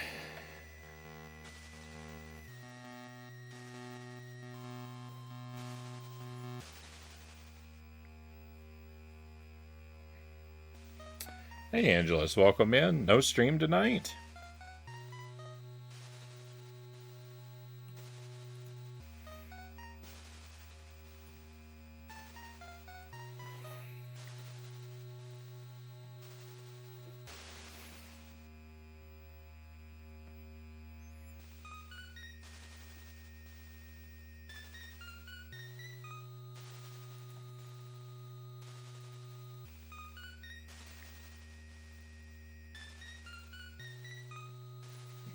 Can you play Punch-Out on the Wii Punch-Out with the motion controls? I imagine you'd have to. What else? What would be the point of what would be the point of it being on the Wii, right? It's gotta have motion controls to be a proper Wii game. Angela says, saw you're playing Nightmare on Elm Street. How's it going? It's going alright, Angelus. I'm struggling to beat it.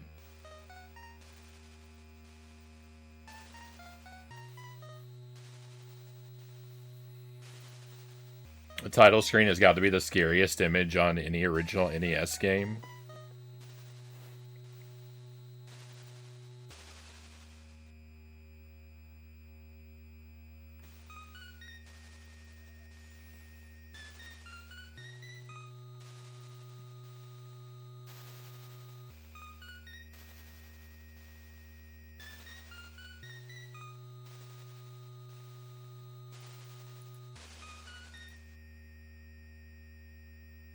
I'll wait for some Switch boxing.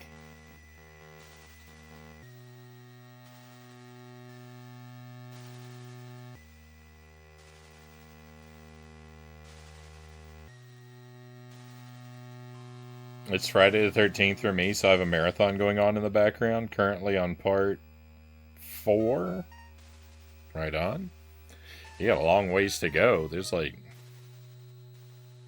what, 8 more movies? That's how I convinced my mom to get me Twilight Princess. It's a Wii game. It'll get me up and moving. It's exercise. I sat down for the entire playthrough.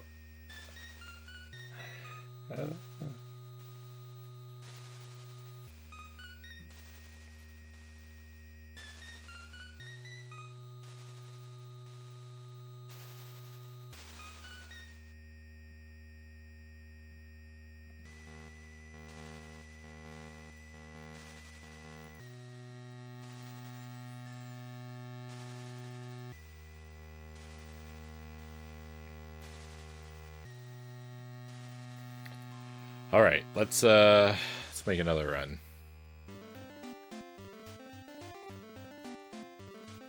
That one was really bad. That went really bad. I died way too many times to the easy bosses.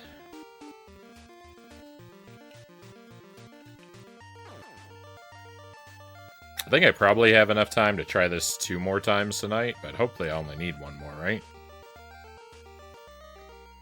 That's including this one, this run.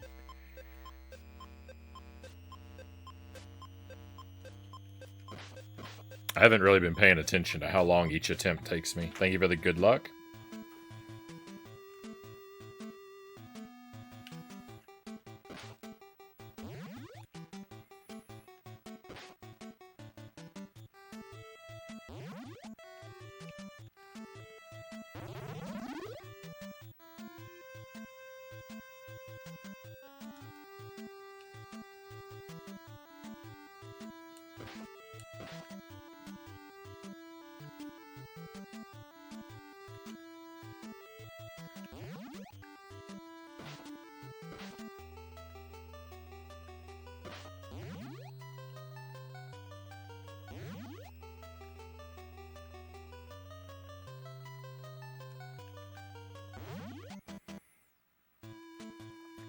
Maybe heading to bed. Good luck.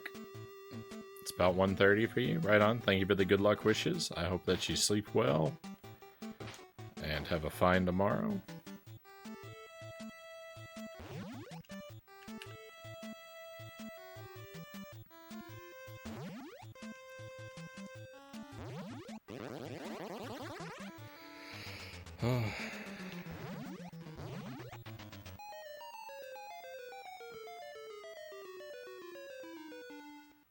I know, I've complained about that a lot, Angelus. The lack of a health bar is definitely one of the most annoying things about this game.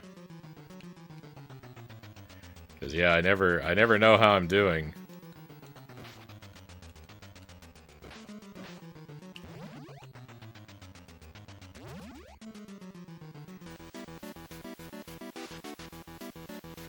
A game genie? Oh no. Gross.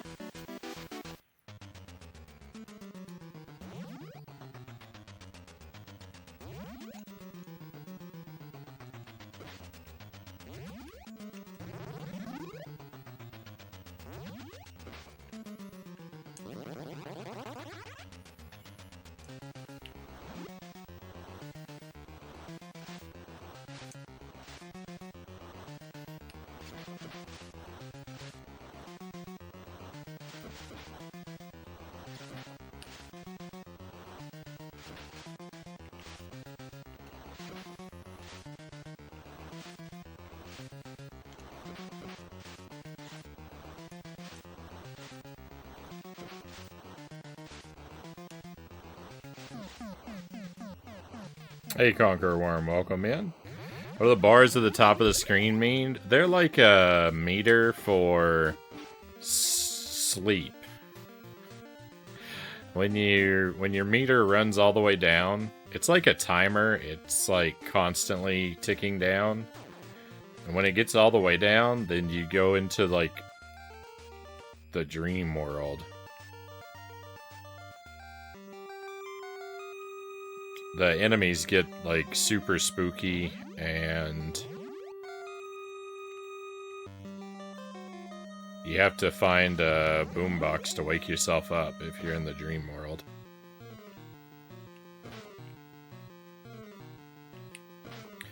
There's actually very little disadvantage to being in the dream world. The only thing that's really a disadvantage is when you're in the dream world, every now and then Freddy shows up and you have to fight him. But he's pretty easy once you know what you're doing, so even that isn't really a major disadvantage.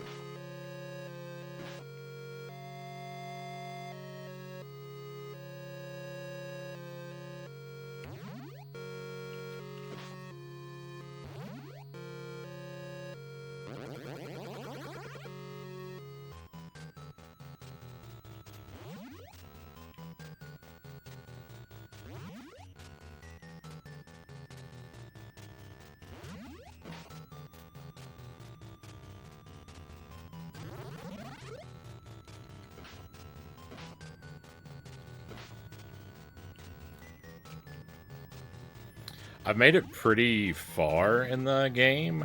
I've done a lot of runs, and I've made it up to stage 7, which may be the final stage. I still haven't figured that out yet, but it gets really tough. It gets really tough that far along.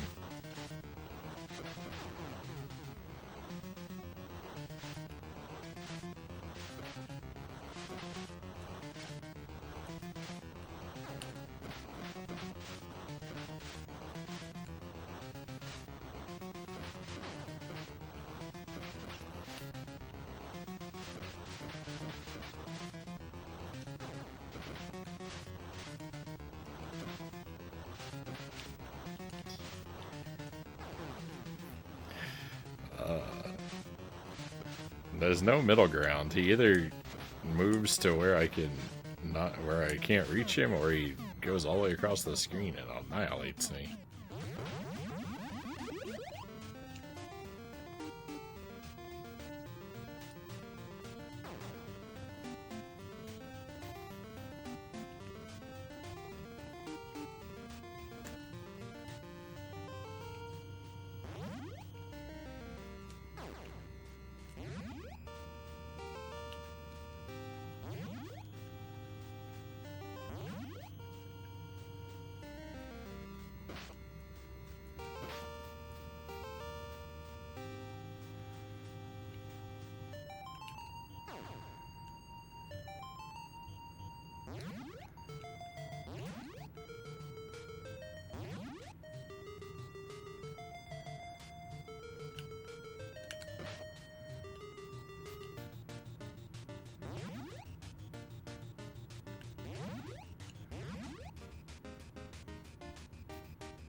The punch has a wind-up on it, like the whip in Castlevania. So, it can be awkward to time correctly, particularly when you're moving.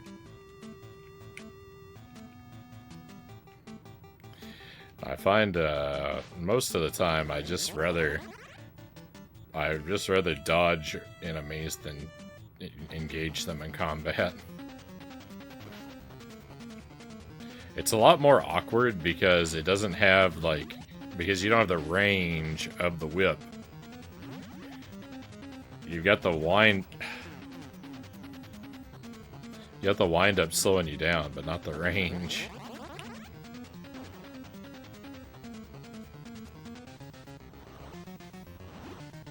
So it's pure disadvantage.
There was going to be a Halloween NES game, but it was canceled. Can't say I've ever heard of that.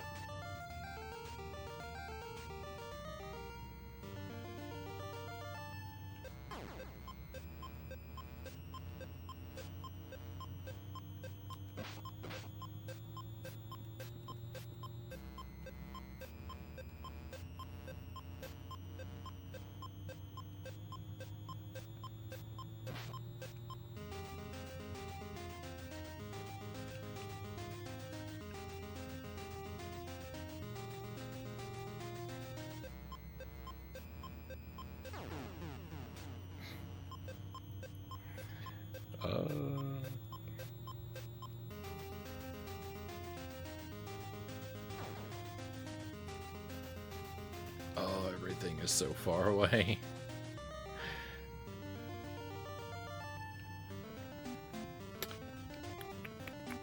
Game's wearing on me a little bit.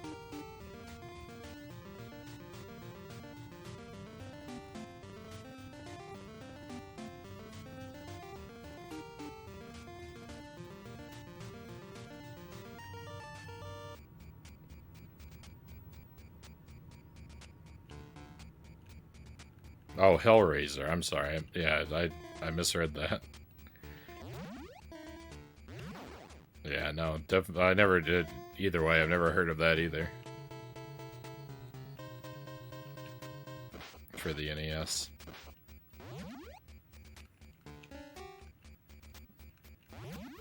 Been going for a while. Well, we've got about an hour and a half left.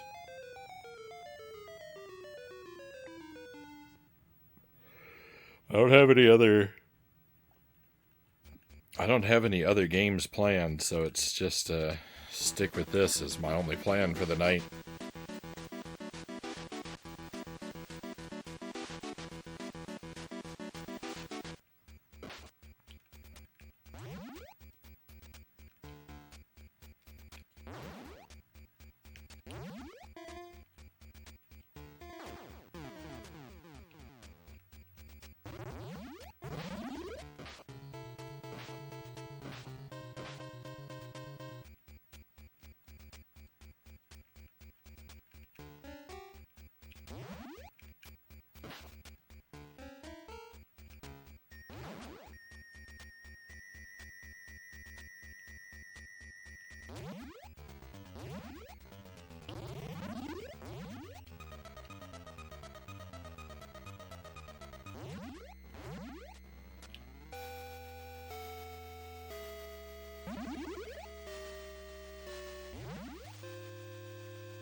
Damage boost. I've already, again, I've already lost to continue, so I think this run is poisoned.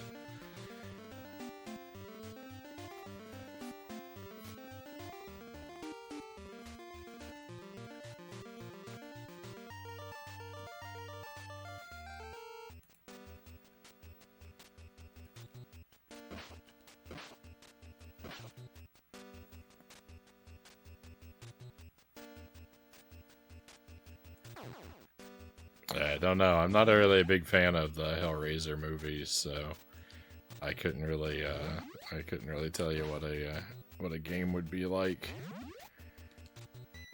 But you know, most NES games don't exactly have a lot to do with their source material.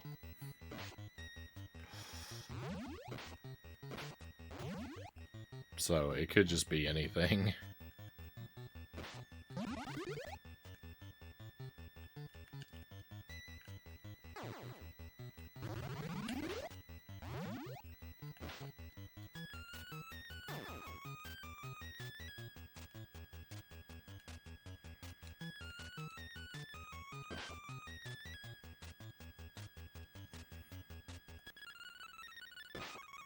If it got far enough along to where they were making ads for it. If it got far enough along to where they were making ads for it, there might be a prototype out there though.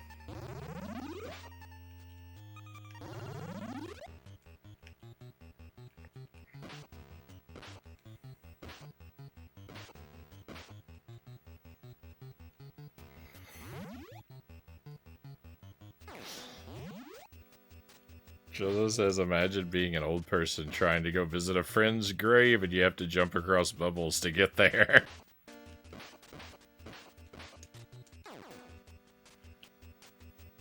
Yeah, I think I would just remember my friends from the comfort of my own home.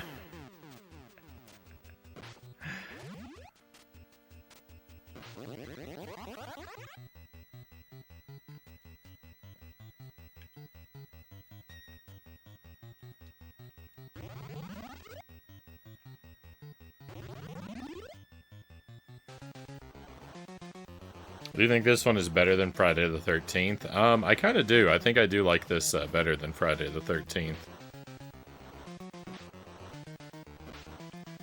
They're very different types of games, though. And I enjoyed Friday the 13th as well. But, you know, I like platformers. You know, if you give me a platformer and not a platformer to pick between, I'm basically always going to pick the platformer as the game I like more.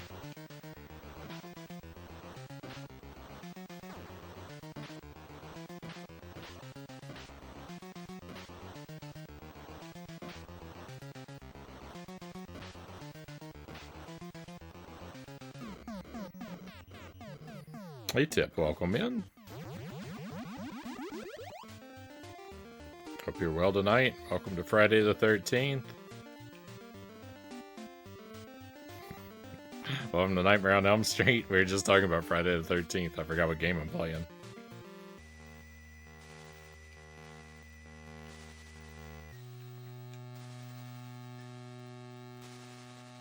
Caston's Corner, welcome in. Do you still have your original NES? So I don't still have the first NES that I ever had as a kid. The first NES that my parents ever bought for us, I don't know what happened to it. I don't know if they sold it or gave it away or what. Just it disappeared at some point after we got the Super Nintendo. With and I don't even remember. And they probably they might have even told me at the time or whatever. I just don't remember all these years later. So I don't have that one. But when I was in middle school, I bought an NES from one of my classmates. Because I wanted to build up a collection of those games. So I have the one that I bought in middle school.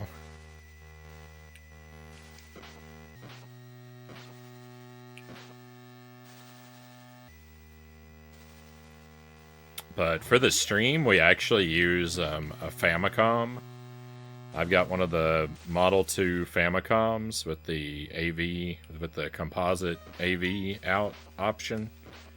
So I use that for the stream with a flash cart because it's just more convenient. We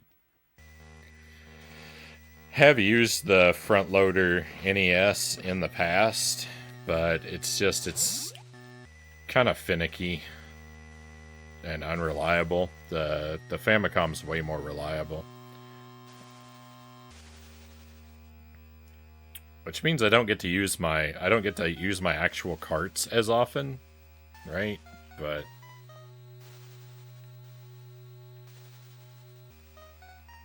sometimes sacrifices must be made for convenience.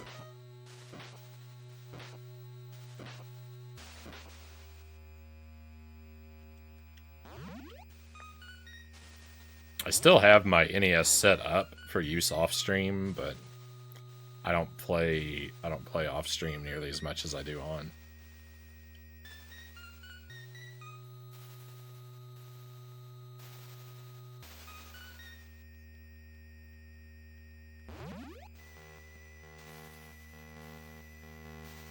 Top-loading NES is a vast improvement. It's sort of a mixed bag, because the top-loader the top-loader only has RF out, and even when you mod it for composite video, it has slightly worse image quality.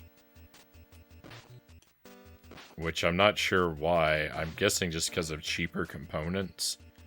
It's not really a big deal. It definitely has, like, all of the advantages for, like, convenience and reliability. But it's not without some slight drawbacks.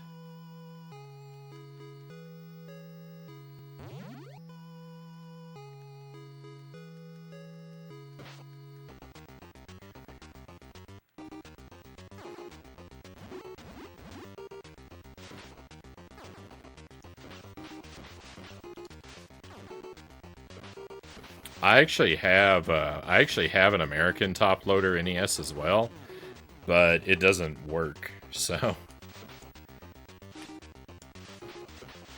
something's wrong with it. I'm not sure what.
We'll pick up our wedding license this afternoon. Hey, congratulations, EpiPen.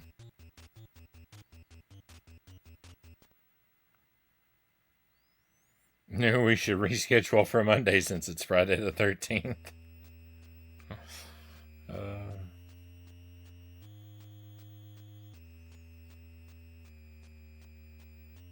I wanted to get a top loader. I knew they'd become rare collector's items too.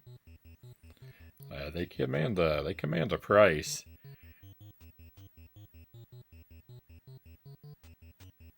After the NES 2, which never saw the UK, I think. Yeah. Top loader never came to Europe. Yeah, so that's the only reason I have a pretty sizable retro game collection, like physically, is just because I collected when it was really cheap. I became I got the collecting bug, yeah, when I was in middle school, when the Nintendo 64 was like the newest thing, and you know, everyone pretty much considered NES and Super NES trash. So it was really easy to get a lot of games back then.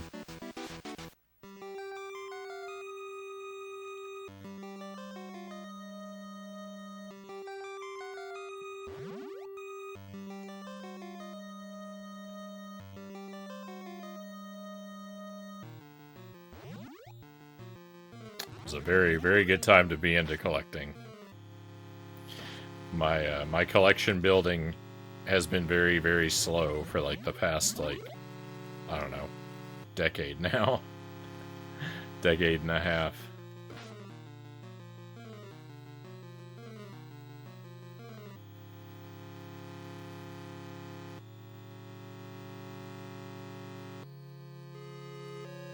Top loader always has a solid connection with the pins. Yeah.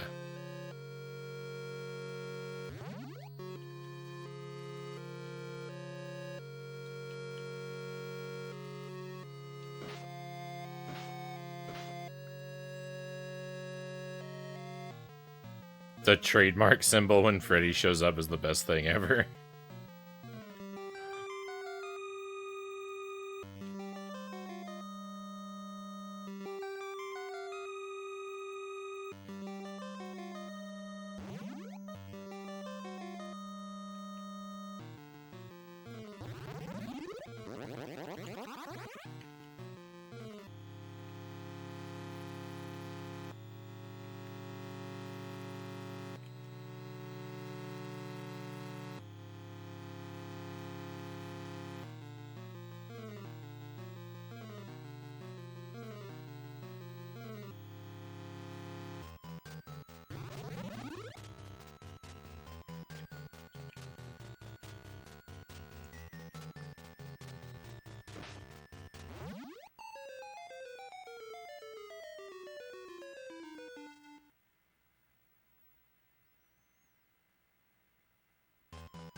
NES wasn't very popular in Europe and Australia. SNES did better in Australia. We were more of a Sega country, though. I had the SNES, Chozo says. And Cal says, I know plenty of people who would choose Friday the 13th on purpose. Yeah, that matches some of my friends, too.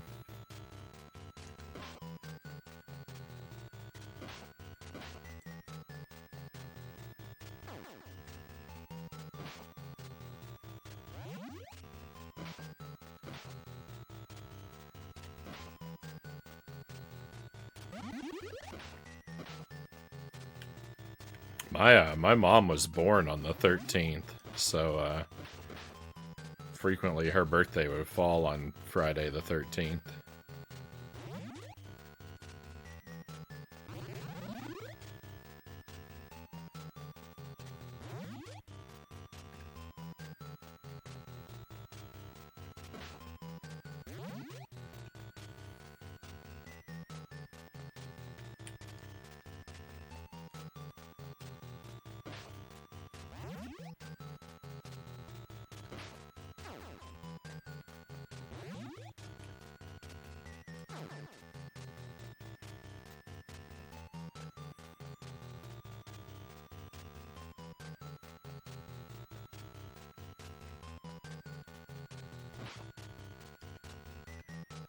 Yeah, I don't know. I don't know how often they, you know, they roll around calendar-wise. I've never really paid attention.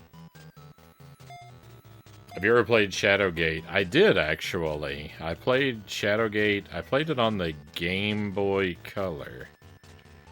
That was a very long time ago, and I must say I leaned really heavily onto a walkthrough, so I did not actually get the proper experience of the game.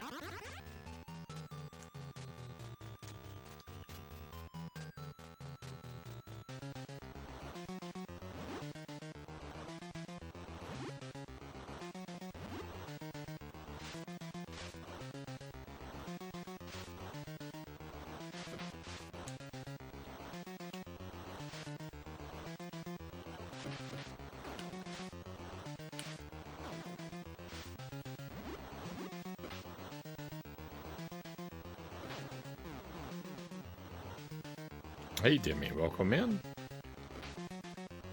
Happy Friday the 13th. Welcome to A Nightmare on Elm Street. The most appropriate game for the day.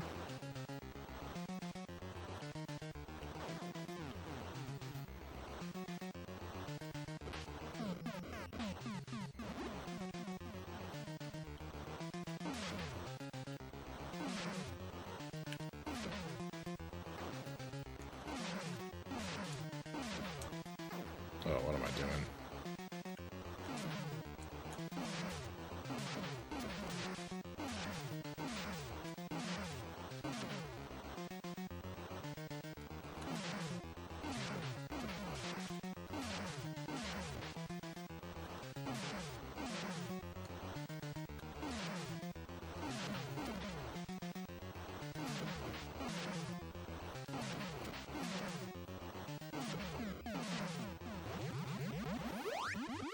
There is another game.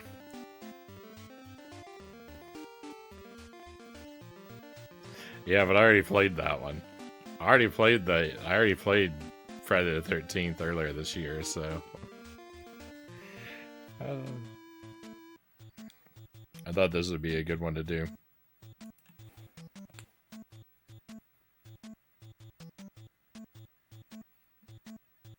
Is that Fat Bong Rip Sanchez? Welcome in. Thank you for joining us. Spooky month around the corner. Always revisit this game. Friday and others. Thank you for streaming. Hey, thank you for joining us. Hope you're having a good night. I'm new to this game. I do like to try and play some spooky games around October. I'm a pretty big fan of Halloween. I tend to go all out with my decorations. We don't play exclusively spooky games, but I usually lean into them pretty heavily. But yeah, this one I'm just getting around to, and it's a good time. It's a good time.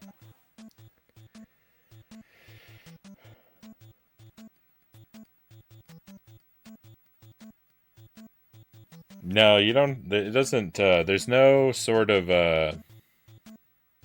There's no sort of currency or ammo for the secondary characters' moves. They're all free.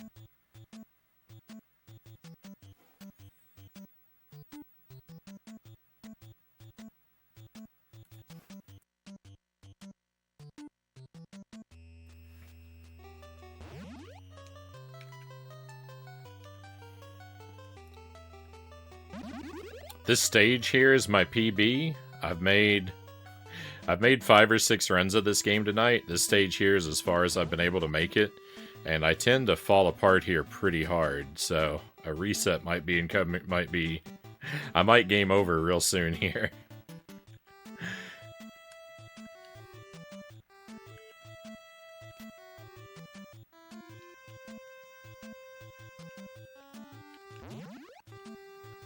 This game is really a lot of fun, right up until this stage, and then I start having a real bad time. Some of these jumps, I am not cut out for.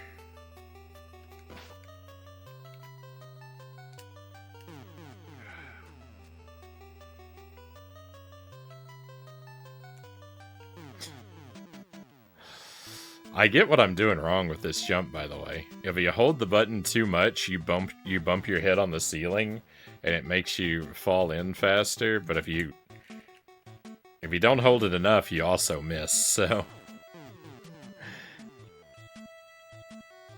oh, thank goodness that counted for getting me to the other side. I actually didn't think I had a continue left.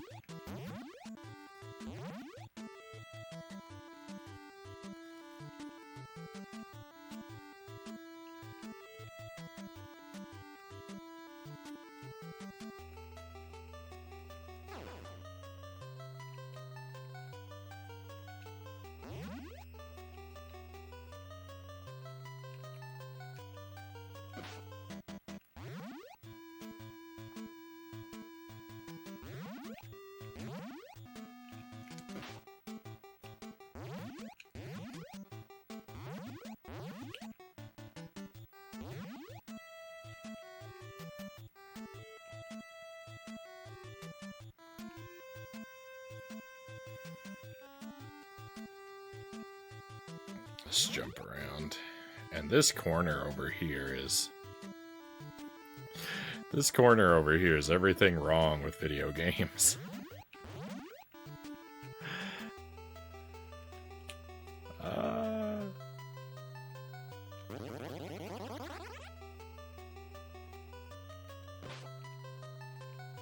Hey, I made it through there real smoothly that time, though.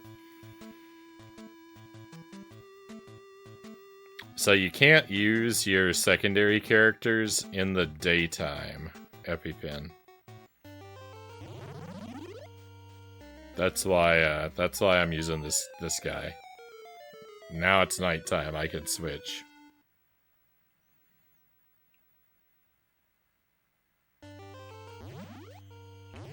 So you can only do the character swap at night.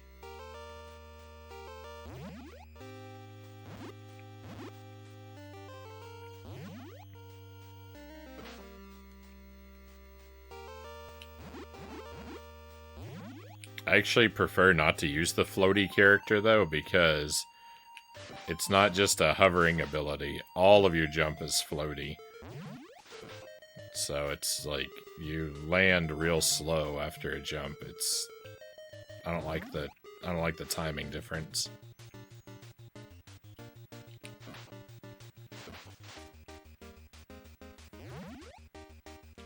I do like this character. Is able to just make that jump. That's a lot easier. I floundered with that a lot before.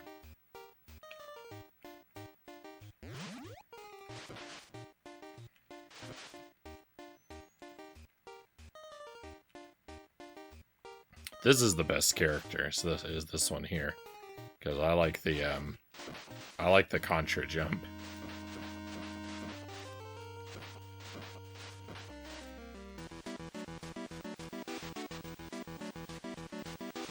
Yep, exactly. Contra jumps. Now they're gone, though.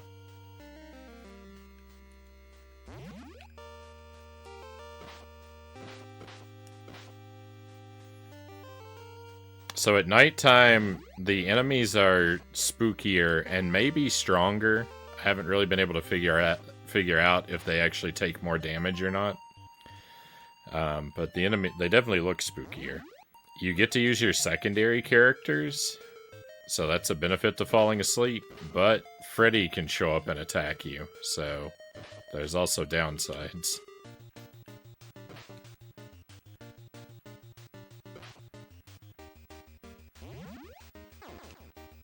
Otherwise, you know, it would just be a question of why even ever be awake.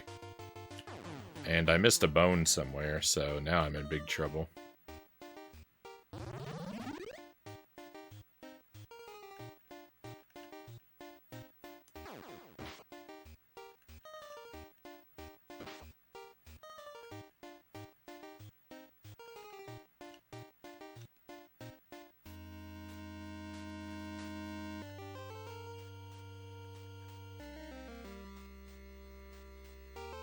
What? This is a platform I can walk on? Oh yeah, it is. I saw that differently in my brain.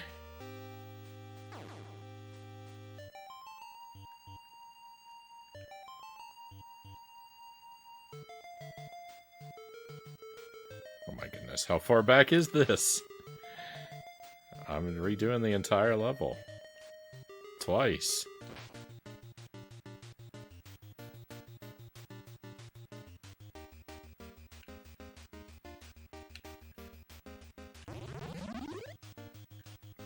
What? How? No. There's no way I walked past that. That wasn't there. There is no way. There is no way I walked past that. That was not there. I will never believe otherwise.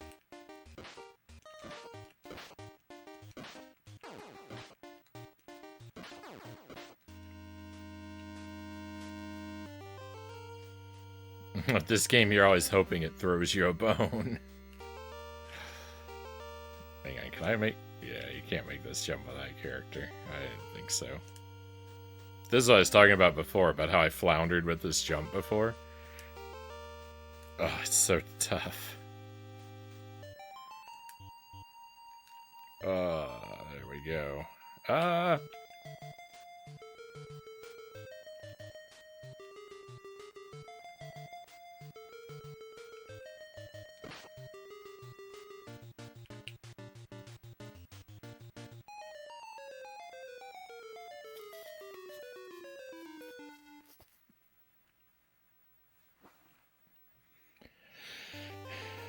This game is somewhat nightmarish. It's appropriately titled.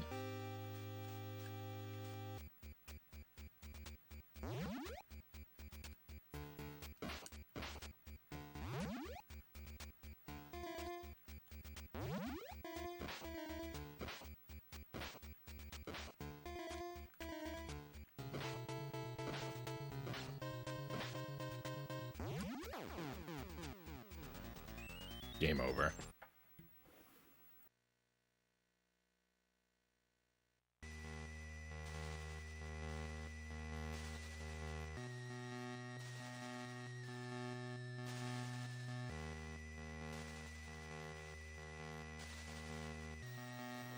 Alright, my friends, one more try.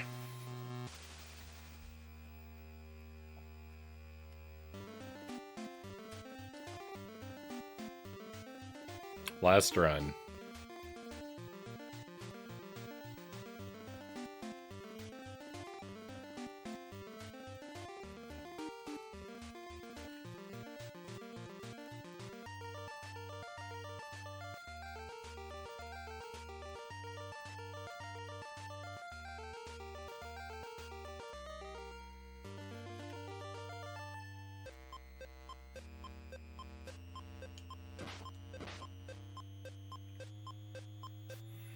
Wish you the best of luck, Cows says. I have to run. Got to head off to bed. Good night, Cows. Thank you for being here. Very grateful for you, my friend. I hope you sleep well and have a great weekend. Hopefully we'll see you next week with another week full of nonsense.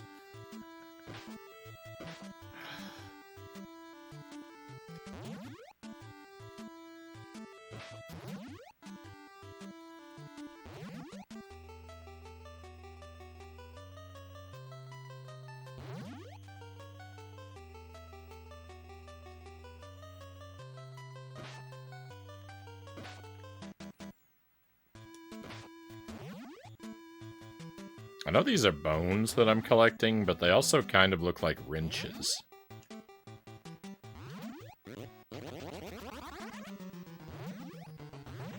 If it hadn't been for the bone counter up there on the HUD, I probably would have called these wrenches instead of bones.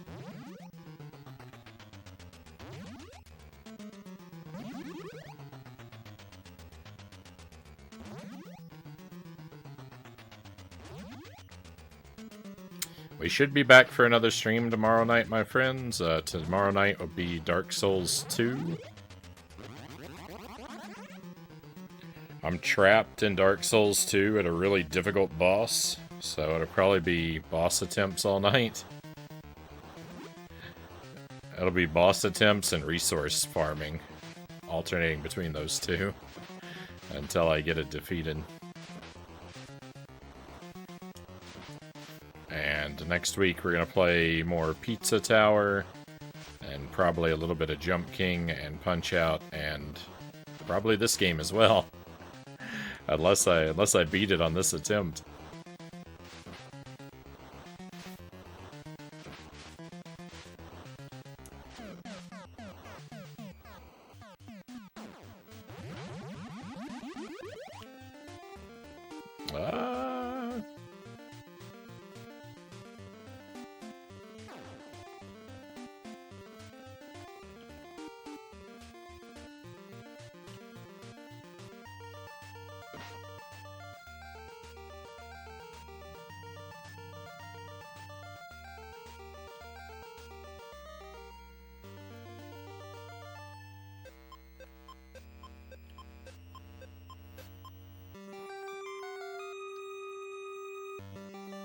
I do love nonsense, Cow says.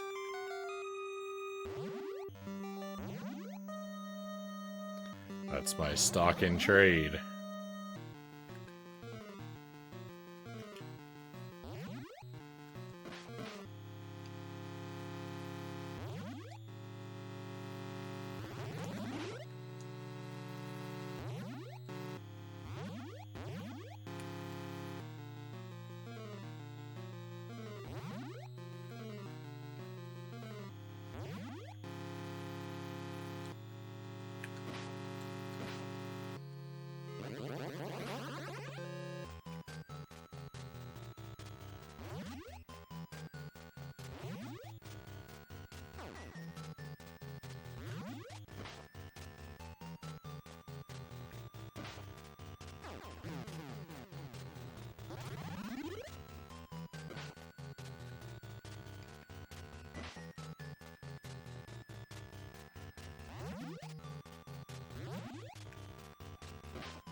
It seemed like I took that boss down kind of quick, but I got hit a lot.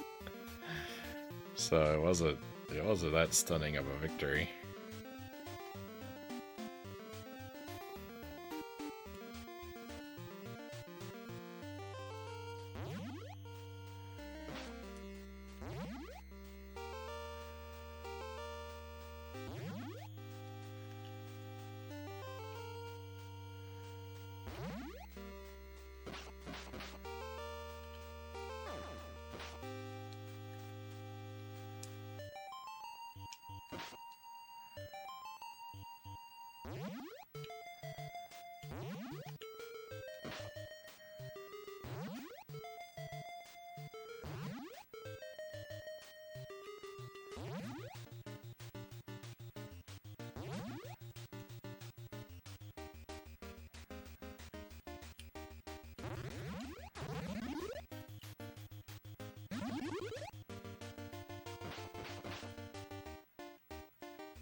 Hero the Acrobat too.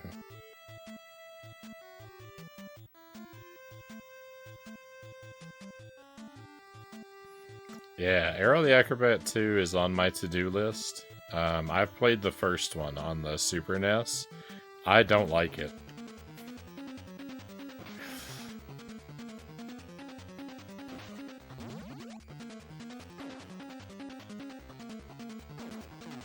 I don't think Sunsoft games in 16-bit are very good, from my experience. I've been poised, I've only played bad ones. I like Sunsoft on the NES. I think that Journey to Silius is amazing. But Arrow the Acrobat, oh, I don't like that game. That game is rough. But yeah, 2 is on my to-do list.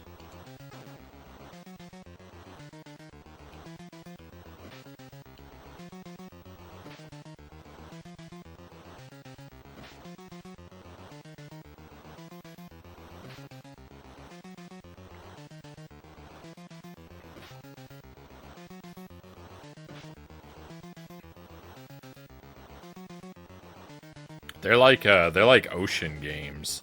Arrow the Acrobat's like an ocean game. If you had told me Ocean made it, I would believe it, because like it looks fine, it sounds fine. I mean, it's circus themed, so like the circus visuals and music can be grating. But it's fine. And there are other themes than circus, but it starts off circus, and that's what I think about the whole time. But so like that's rough. The controls are annoying.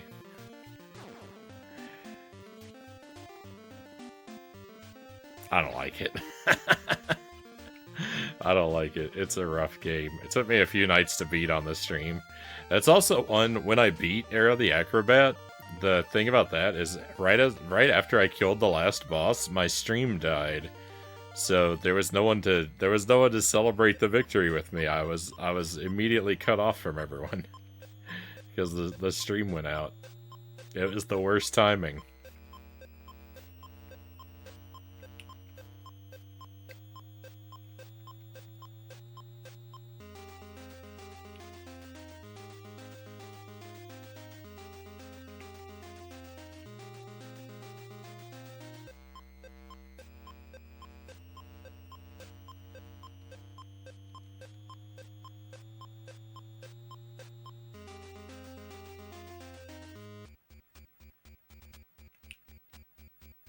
Yeah, we'll see. I'll play it someday. I'm not in a hurry to get to it, but it's definitely one I want to play someday.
Yeah, well, I mean, the Genesis was designed to compete with the Genesis was designed to outdo the NES. It was designed to compete with that one. The SNES didn't exist yet.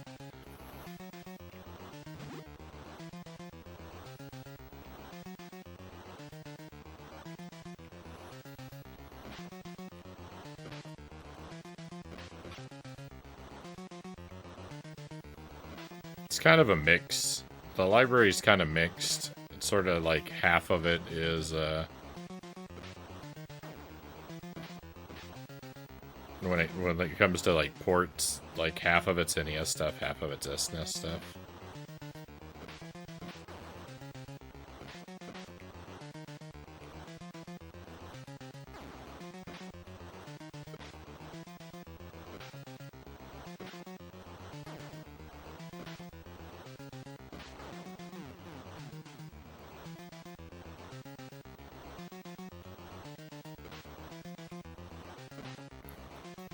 Alright, well, I just lost this attempt here because I'm asleep at the wheel.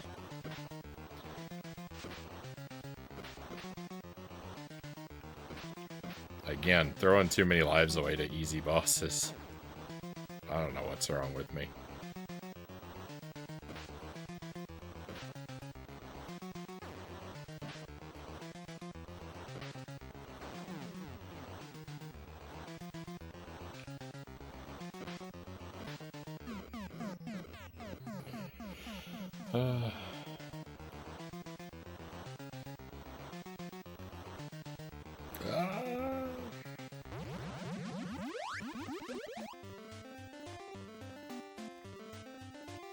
Some games are better on the Genesis than the SNES. I guess it goes back and forth.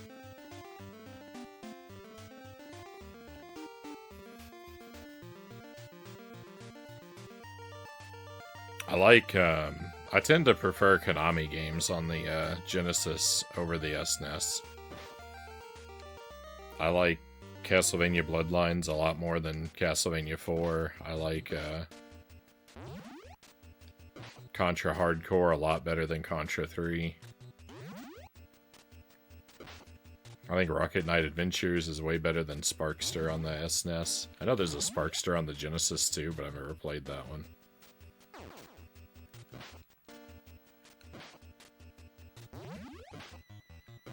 And there is no Rocket Knight on the SNES.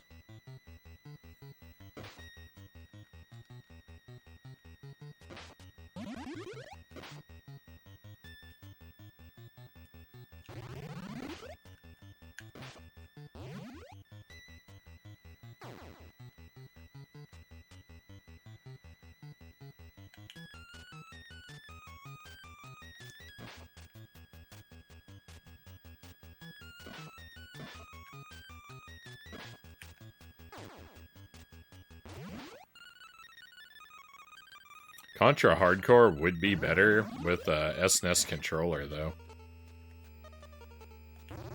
Hardcore really suffers from the Genesis controller.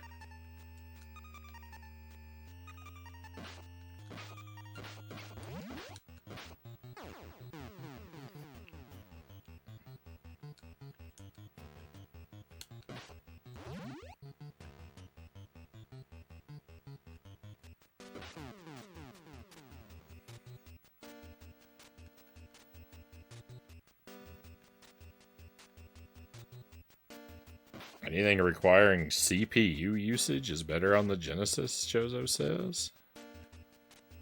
I don't know. I don't know any of that tech stuff.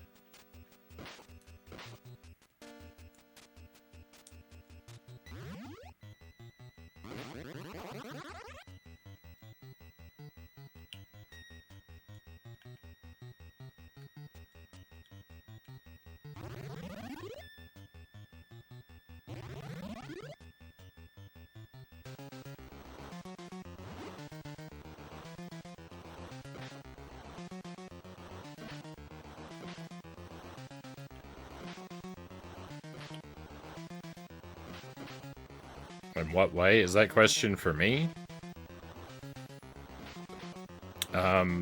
The Genesis controller doesn't have enough buttons So you have to do a lot of to switch between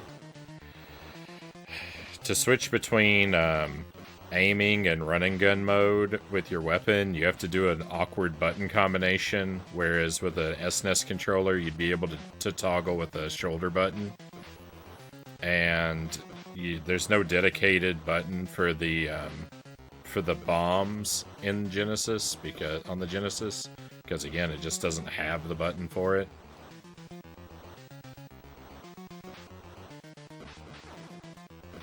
And I haven't tried it with a 6-button controller, but even with the 6-button controller, you'd have an issue of shoulder buttons are way more convenient than extra face buttons.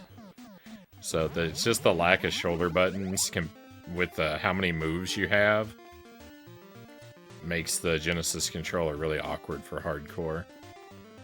It could really benefit from some shoulder buttons.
Genesis has more bass-like sound, which for some games like Earthworm Jim's fits better to me. Yeah. There are some... I haven't done a lot of comparison back to back, or side to side comparison with soundtracks between the two consoles. I feel like I generally prefer the way games sound on the SNES, but it's not exclusive.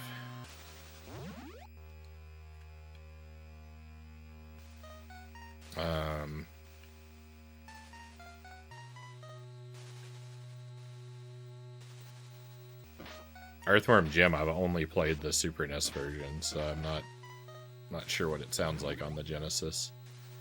But anything if something's really sort of rock or bass heavy, the Genesis probably has a big advantage.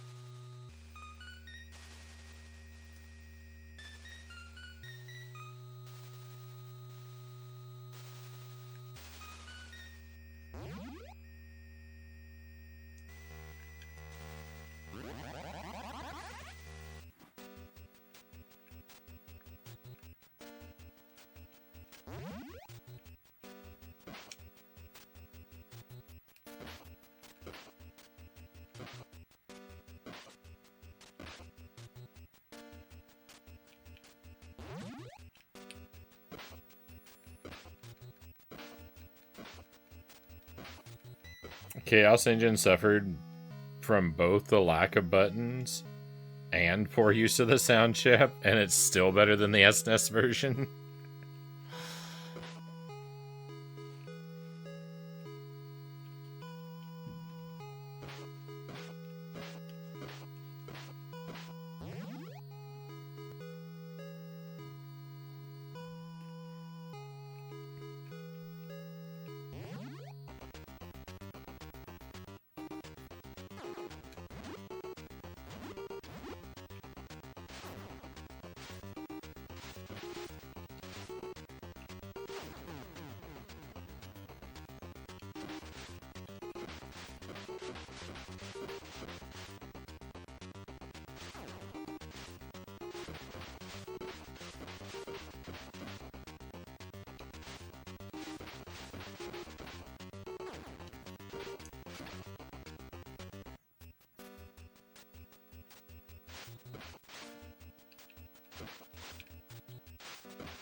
I frequently want to try both versions when there is a Genesis and SNES game on the stream, but I rarely ever get around to it.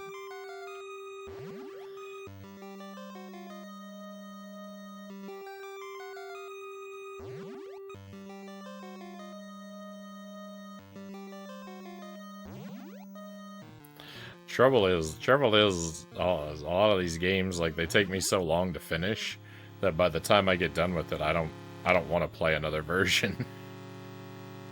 Right? Like Bubsy. I thought maybe we could do both versions of Bubsy, but I hated Bubsy so much by the time I beat it that I don't want to play another version of it. And like Warlock, I was thinking about doing both versions of Warlock, and I'd still like to try SNES Warlock, but I came away from it, like, I didn't come away hating that game like I did with Bubsy, but it took way longer than I thought to beat. And I just didn't want to sign up for another long journey right away.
There's multiple games that originated on the Amiga ported to Mega Drive and SNES.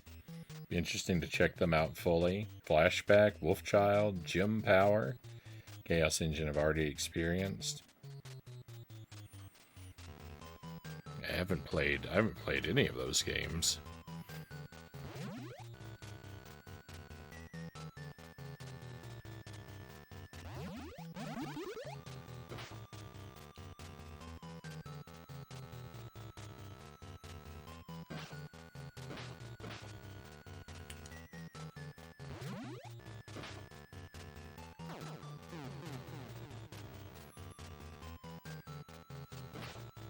I think the only example I can think of where I played both versions, I played Turtles in Time and the Hyperstone Heist on the same night on the stream, which are not exactly the same game, but they're pretty similar. I had a better time with the Hyperstone Heist, but they weren't really fairly compared because I didn't know the controls were adjustable. I had a better time with the Hyperstone Heist because it didn't have an auto dash feature, and I didn't know that was something you could toggle in Turtles in Time. So I had to play them differently. If I'd turned off that auto dash, then I don't know how I would have felt. But I definitely would have felt a little different about the one game. And I think the only other thing where we played both versions is Hook. And Super NES and Genesis Hook are the same game. There's no difference. There's no noteworthy differences. Yeah, they look and sound a little different, but it doesn't change anything.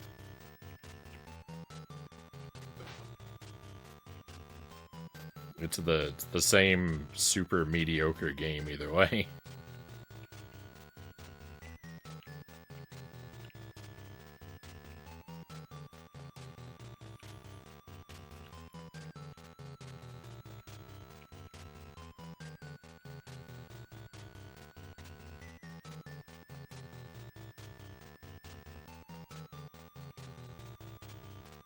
I have not played Resident Evil 4. My Resident Evil experience is limited to Resident Evil 2 on the N64,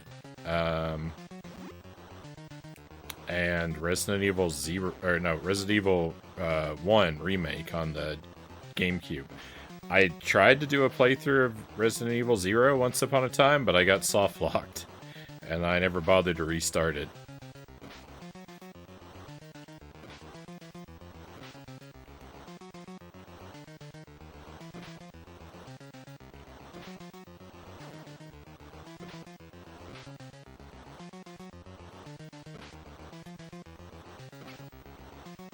But yeah, I haven't done 4 yet. I want to do 4 someday. I hear it's one of the greatest games.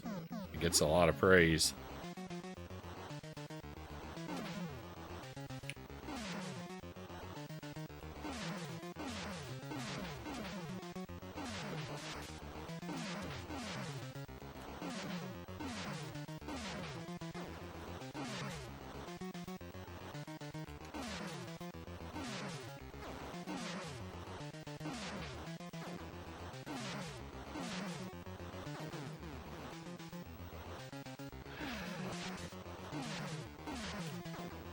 Oh, everything is bad.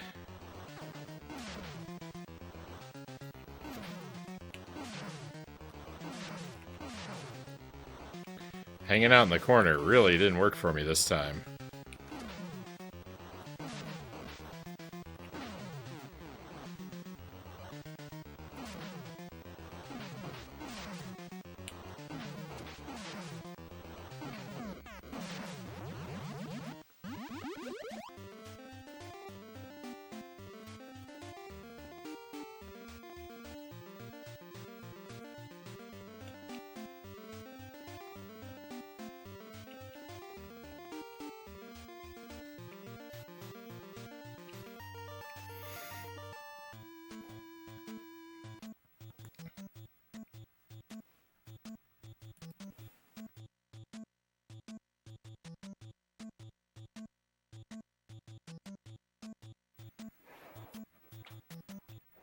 Accolades? Is that like achievements?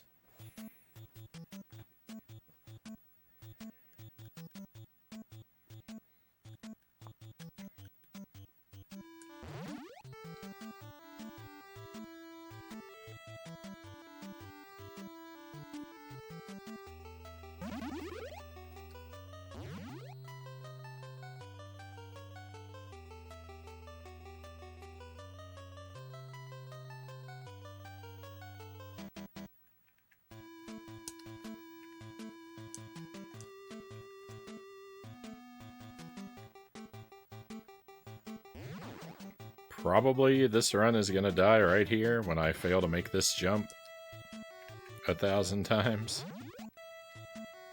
So far, so good. Can I do it again? I did it again! I didn't even lose a life there. The run lives. Let's go. I fully expected that to be curtains for me. I've had so much bad luck there with that jump all night.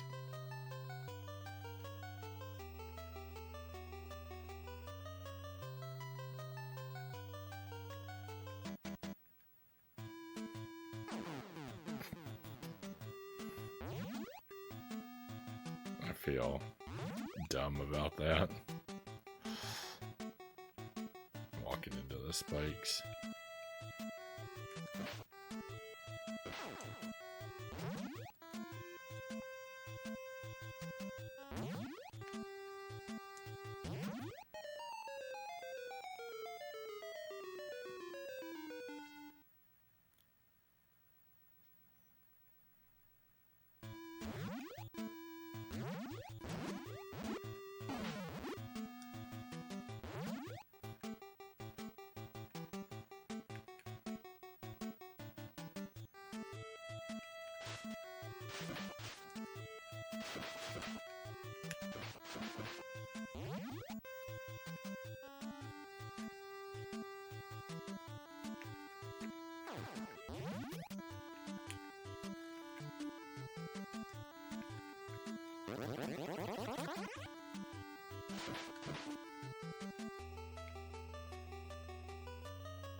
I'm amazed how far it will let me sink down below the level and not kill me.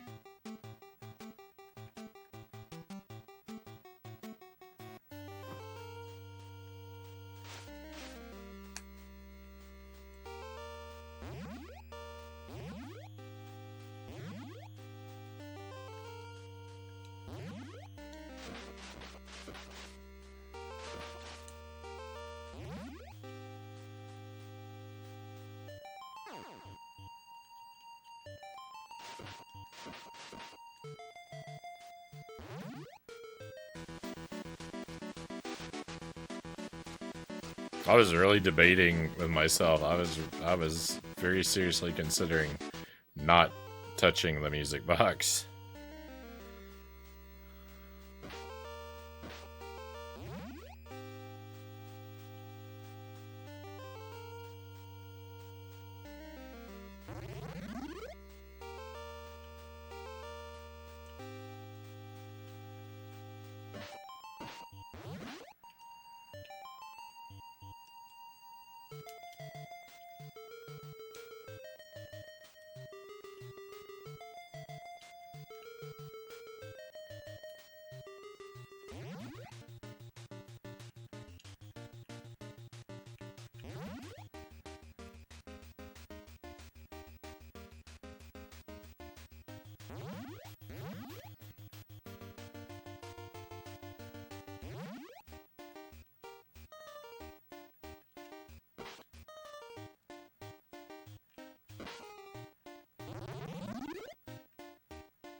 I had another continue. Let's go. The run lives.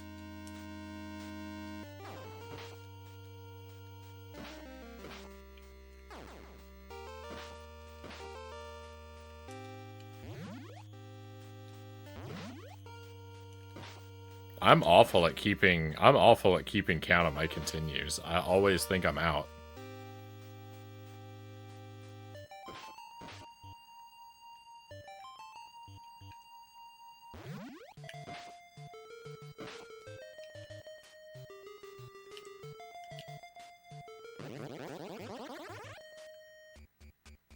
Alright, this is good. This is really good.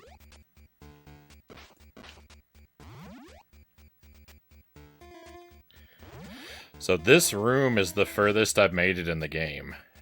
I've been down here before, and I actually completed this room, but I don't know where the exit is.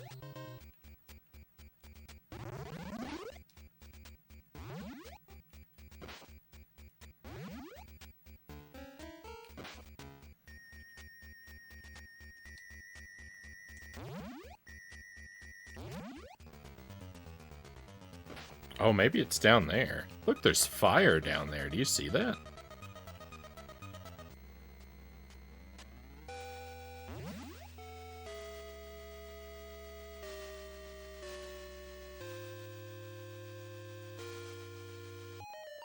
I wouldn't think the bottom of the pit would be the exit, but that fire makes me suspicious.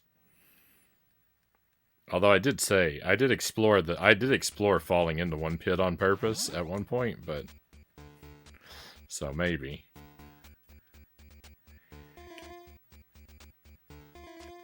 What I said was, I really hope that it's not in a random pit.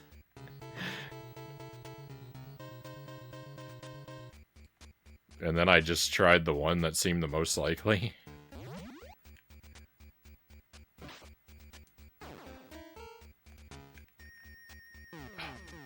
No. I know I left some bones back there, by the way. I think I have to go back that direction, so...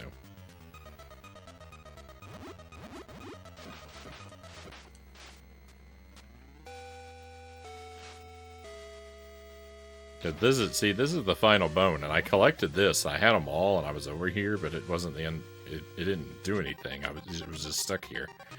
And I ran all the way back to the beginning of the room, and nothing happened, so...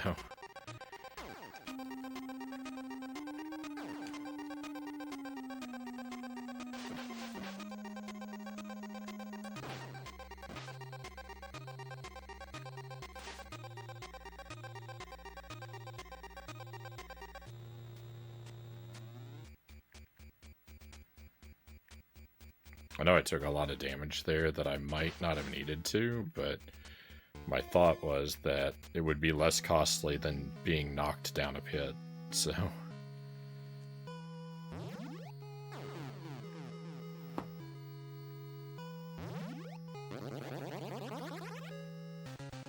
That is it!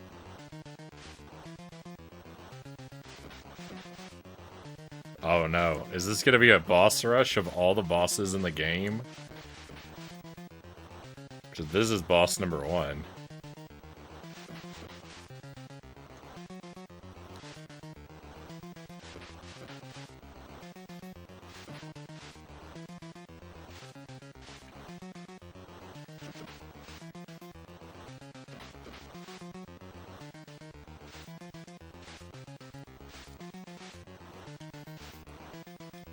Oh my goodness.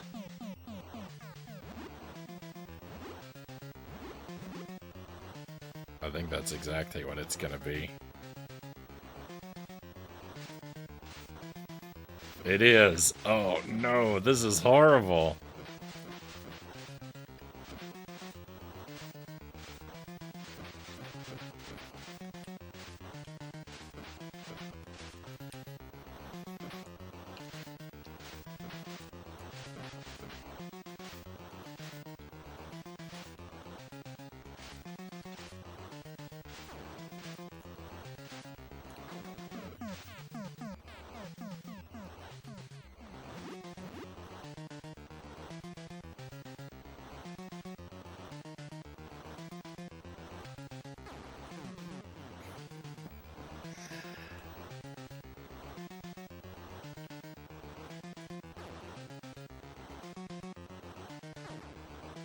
I'm getting robbed.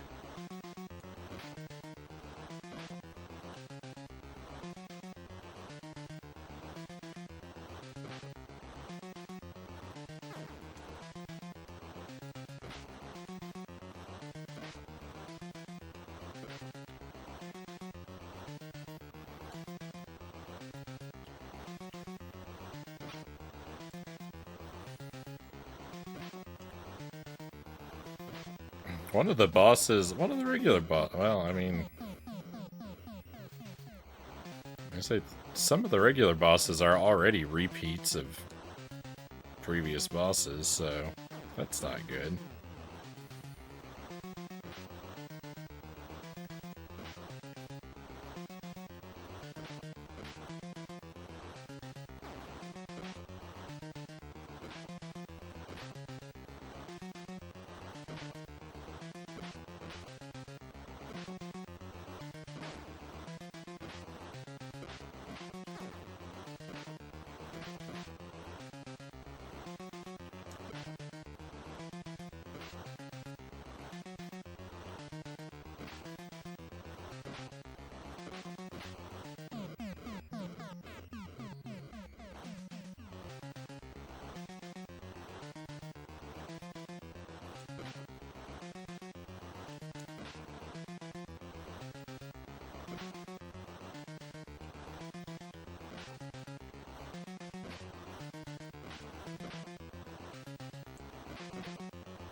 Rip. Hey, we made it a new PB.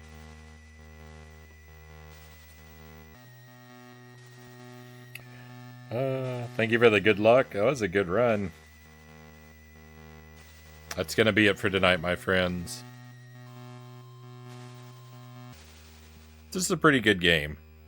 It's very frustrating. Level 7. I think that has to be the end of the game. We made it right up near the end. I don't know how many more bosses there are there. Because there's 6 if we did rematch everyone. And then there's probably a 7th, so... What a way to end. What a way to end the game. But that's all the runs I've got time and energy for tonight, my friends. It's almost 5. Massive success, Chozo says. I think we did alright. I would have liked to have beaten it, but it seems like it's just a little bit hard. So we'll play this again next week, probably on Thursday next week. Can't play it tomorrow night. We have Dark Souls 2 tomorrow night. So that's what we'll be doing instead. And next week be Pizza Tower, Dark Souls 2, one night of this, and maybe some Jump King and Punch Out as well. Be a good idea to keep up with everything. But we'll raid out. If you'll stay with me just another moment, I'll see who's live and what they're doing, and send you in the direction of something cool. Hopefully.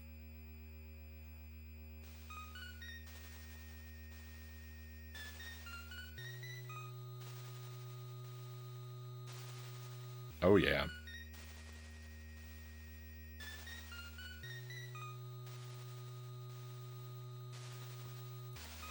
Thanks for the stream and for playing the game. No worries, Chozo. Thank you for being here. Thank you, Greg, Angelus, Demi, Scone.